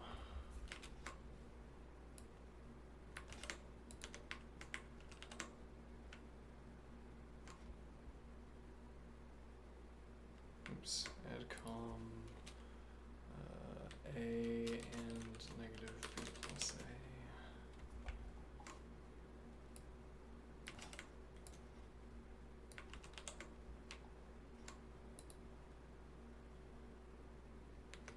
Right, now we write this back in.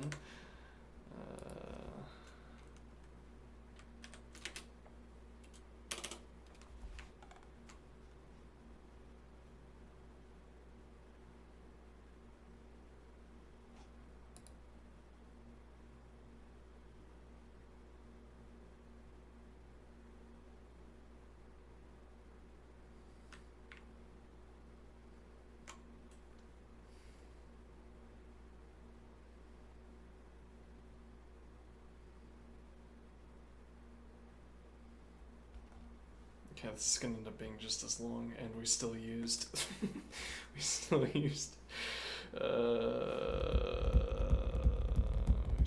these additional operators or additional steps.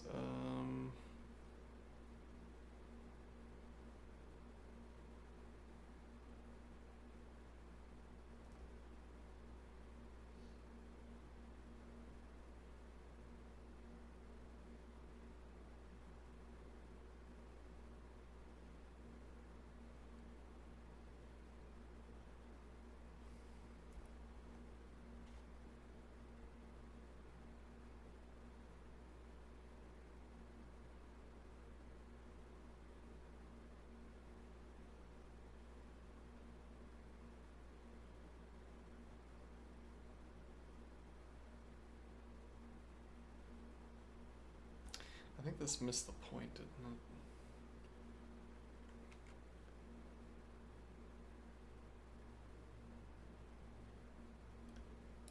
We're not supposed to add com here.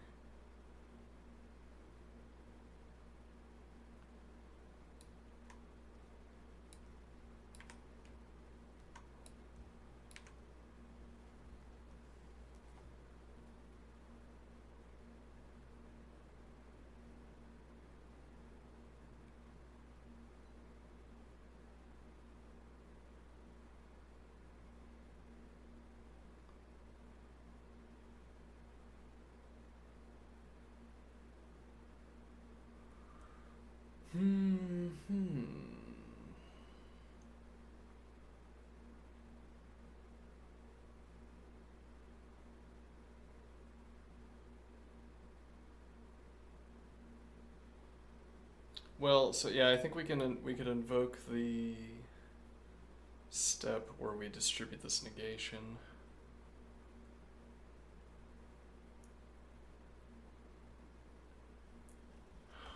Okay, what is the step where we distribute that negation?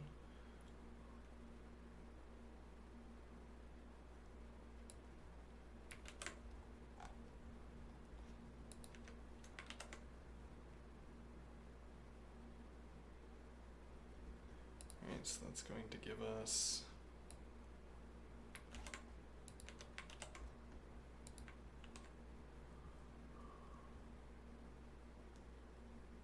okay, and now this is mul.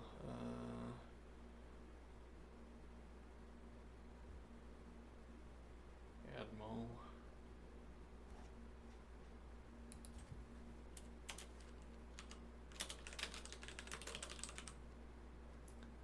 First we have to do rewrite mulcom.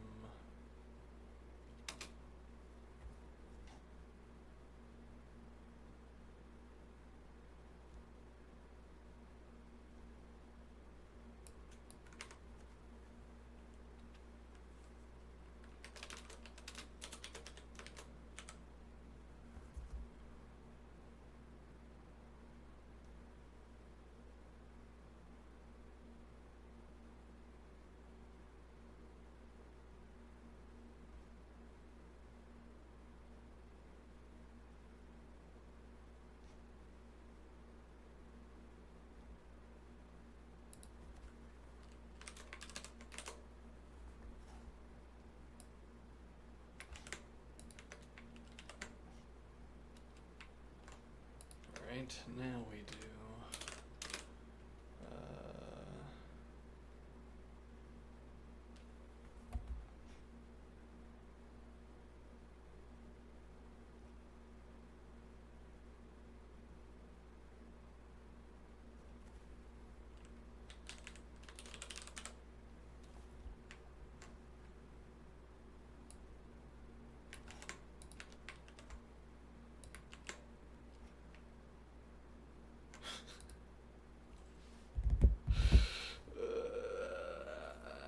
yeah, let's see. Okay, so now rewrite add assoc a. No, first we need to rewrite add com b star -1 a star -1.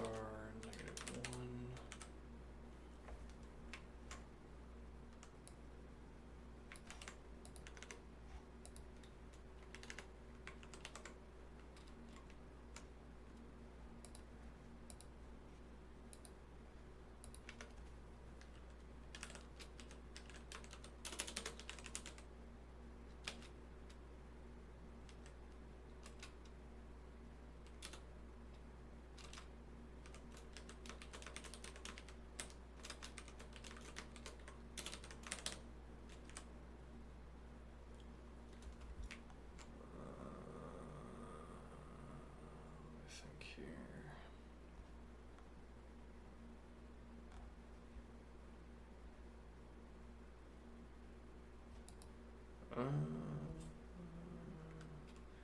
No, I think that should work.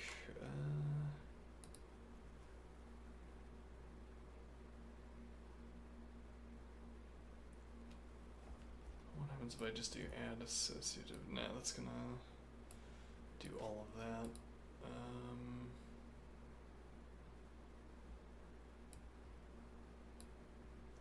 Why doesn't that work?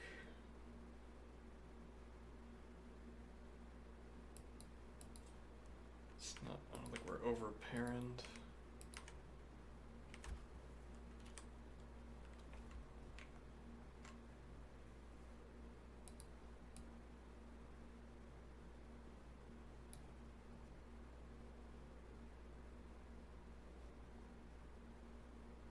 We can go ahead and get these -1s taken care of.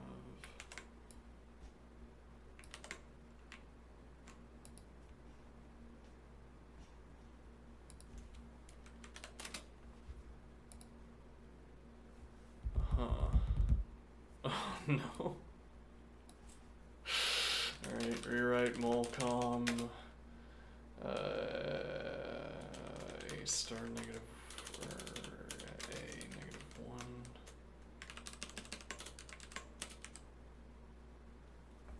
And rewrite molcom b negative 1.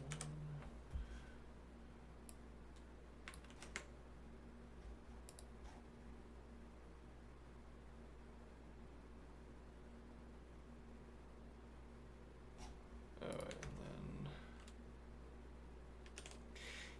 yeah, I can see the virtue of grouping these up based on commas. How is this ending up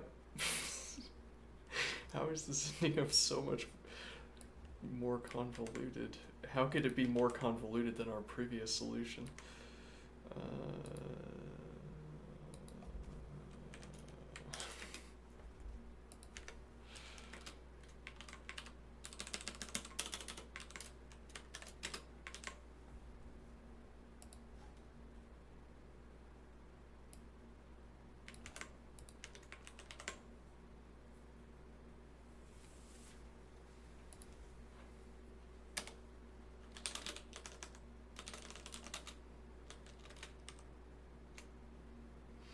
Oh, we might have to. Right.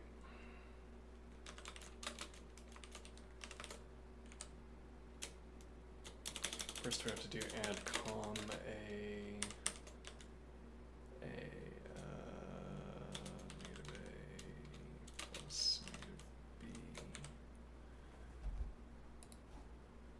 Yes, this is the scenic routing, though we are seeing a lot for all that.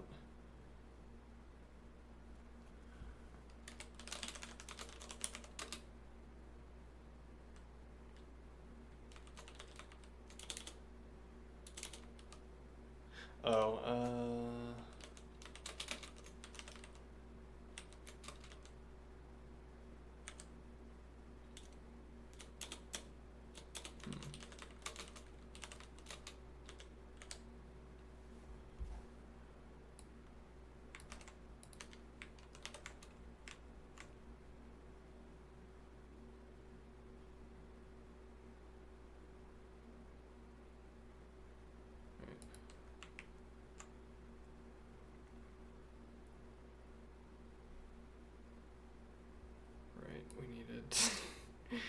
we needed another step. That will be rewrite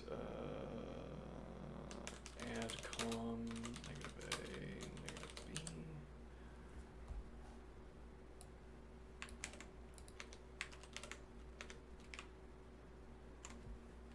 Yeah, we're not trying to win an artistry contest, are we? Add associative. Math is about the elegance of the proofs. Oh, I thought math was about growing more grain. I thought math was about making bridges that didn't fall over. I didn't realize it was about elegance. Oh, all right. Yes, elegance of my math.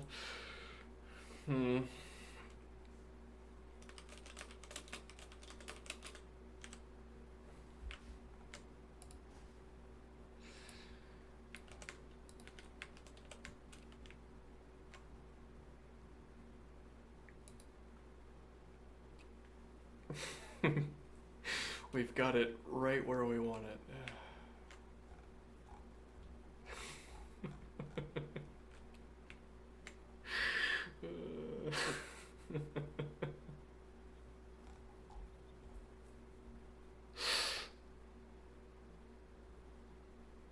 I'm saying the bridge will not fall over, is what I am saying. If you wanted a beautiful bridge, then should have paid more, I guess.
Well, actually, we need this to be in some form or the other. I'm not sure which one.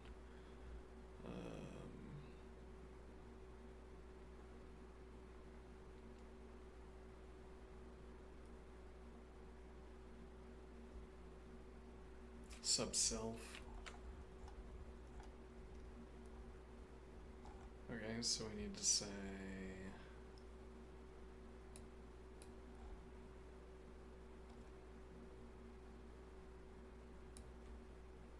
Yes, EQ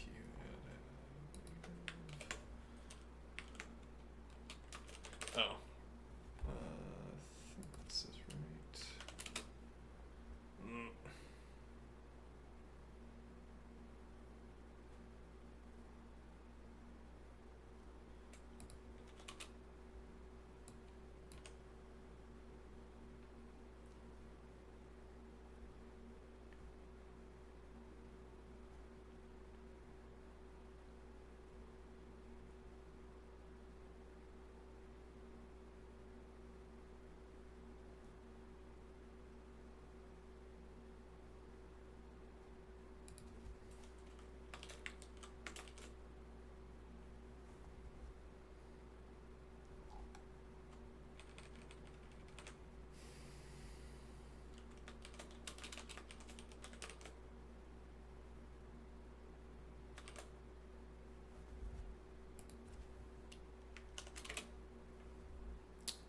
Seems like it should work. Let's see, anybody in chat? Seems like it should work. Let's see.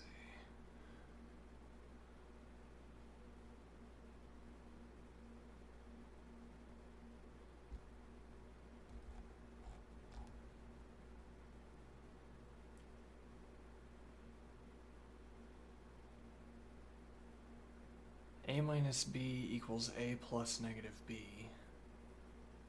Right, that seems like we should be able to reverse that. Oh, A plus negative B. Yeah, but that shouldn't matter.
Yeah, sub EQ add negative, I think should work here. But we're not getting what we need out of it.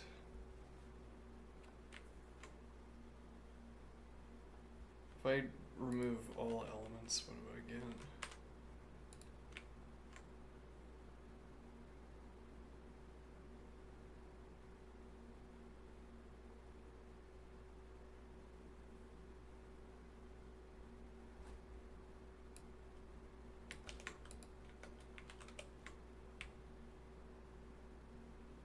No change? That's weird. I do this in reverse. Oh, there we go.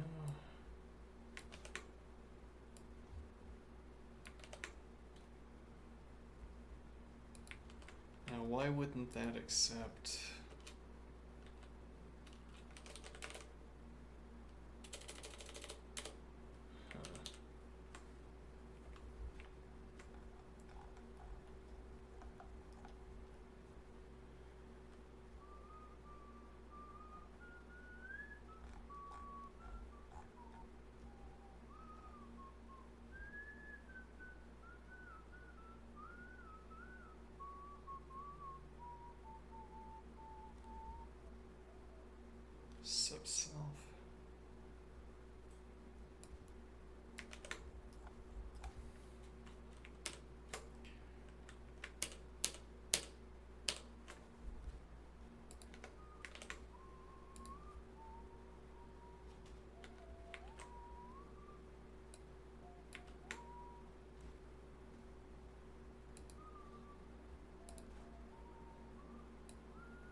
was the step that I took above up here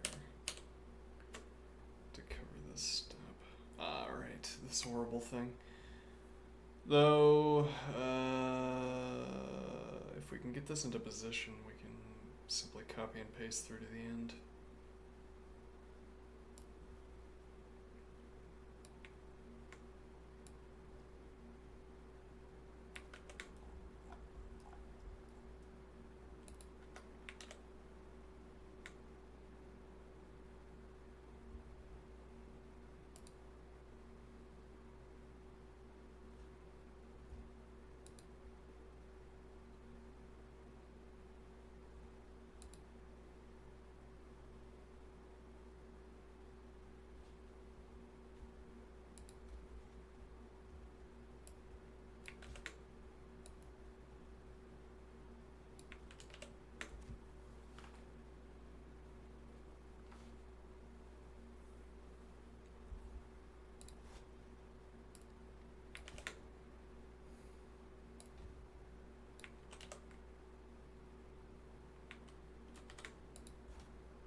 We did it.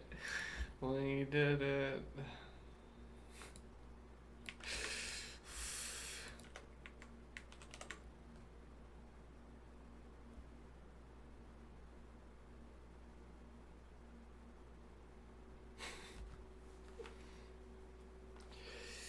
Yeah, it's really simple once you get the hang of it. 492, we are now, that was 60, that was 65. 65 lines of code to get that one done. Okay, well, we didn't even, it's not like we were, if we had hamstrung ourselves by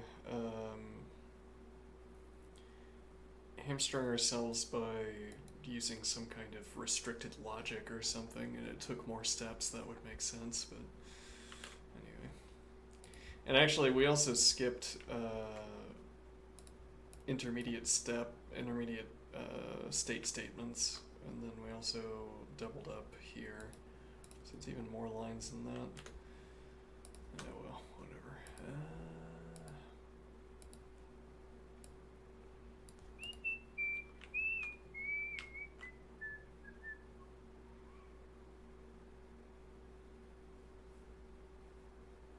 also perform rewriting and an assumption in the context.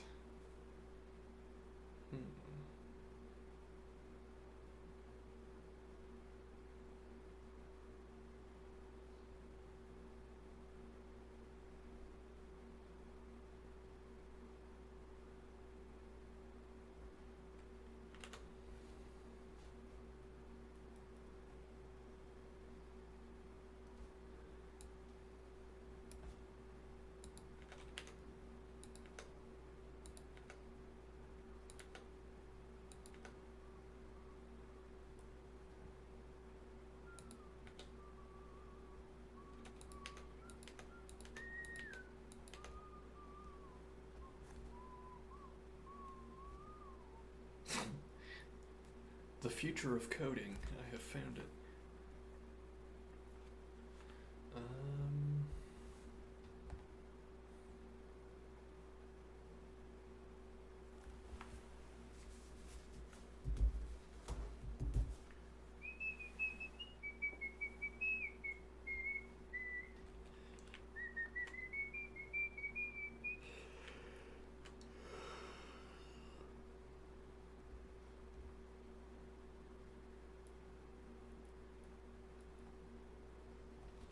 So this is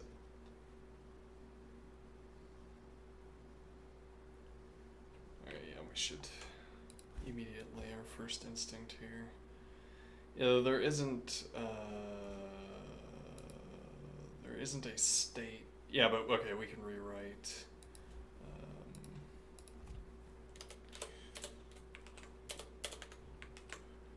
Hype is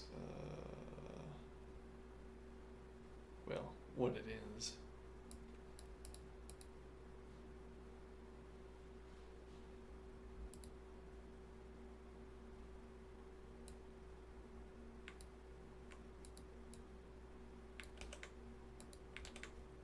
And then after this rewrite,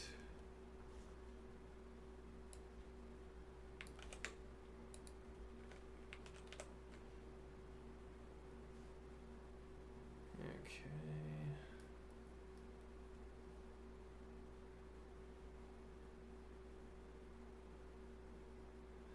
Yeah, so all of this is adjusting hypothesis.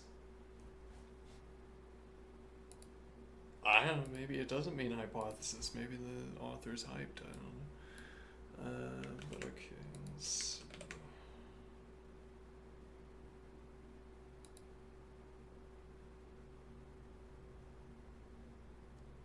I don't think we should. I don't think we have to have this argument, right? Indeed not.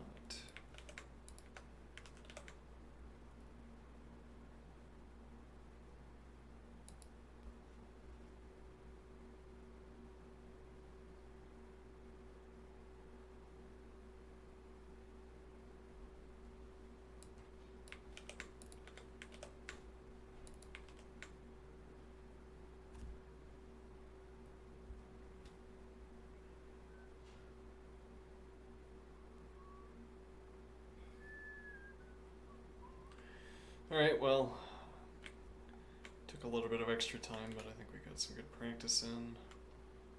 I don't really want to start in on the next section with 10 minutes remaining. So I won't. Let's check in on what's happening over here.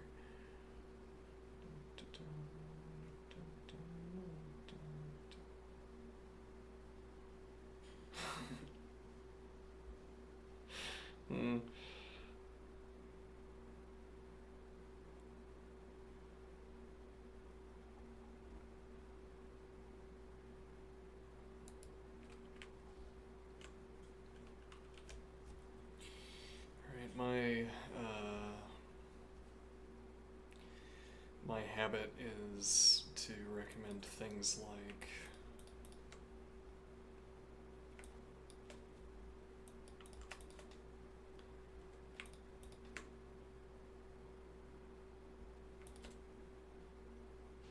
now the point is the first move of this sequence whereby you establish this pawn structure, king on this square, bishop and bishop.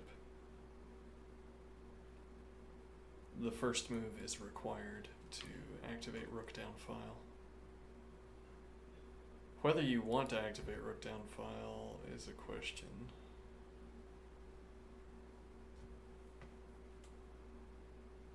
It's actually also the question, where does the queen want to go? Because you're probably wanting to get on the diagonal, because otherwise you're blocking your rooks on the back rank. You could put a piece in front of the queen. That would be a less permanent solution. But let's assume the more permanent solution. Okay, so queen to one of these three squares, but then even dropping back, queen stays opposite the bishop, so not there. But then also, if you end up here, and now once again, yeah, here you'd probably put bishop in front, and then get a rook behind the bishop. Yeah, probably, but yeah, you'd have bishop at opposite queen, and then if you instead choose this square, yeah, I guess you could play bishop to f2 instead and look for this advance.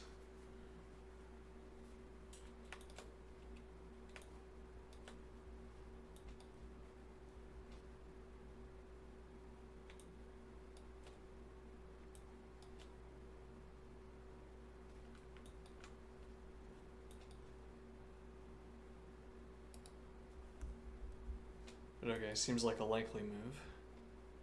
And then actually going so far as f3 to support the e advance. Though technically you don't have to have that because you have knight support. Though that's a little bit tenuous. Actually you also have queen support, so you don't have to have f3 to make that advance. Yeah, I mean you could come up with you could claim the stock reasons for why this is good, like control over the knight, but that's not position specific.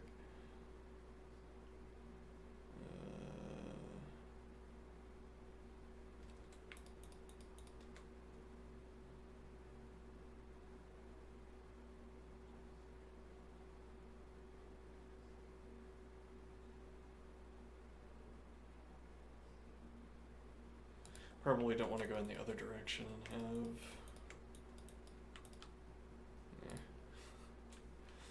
Anyway, I'm gonna call it. I'll be back in no time. I'll be back in a few hours. See you soon. Okay.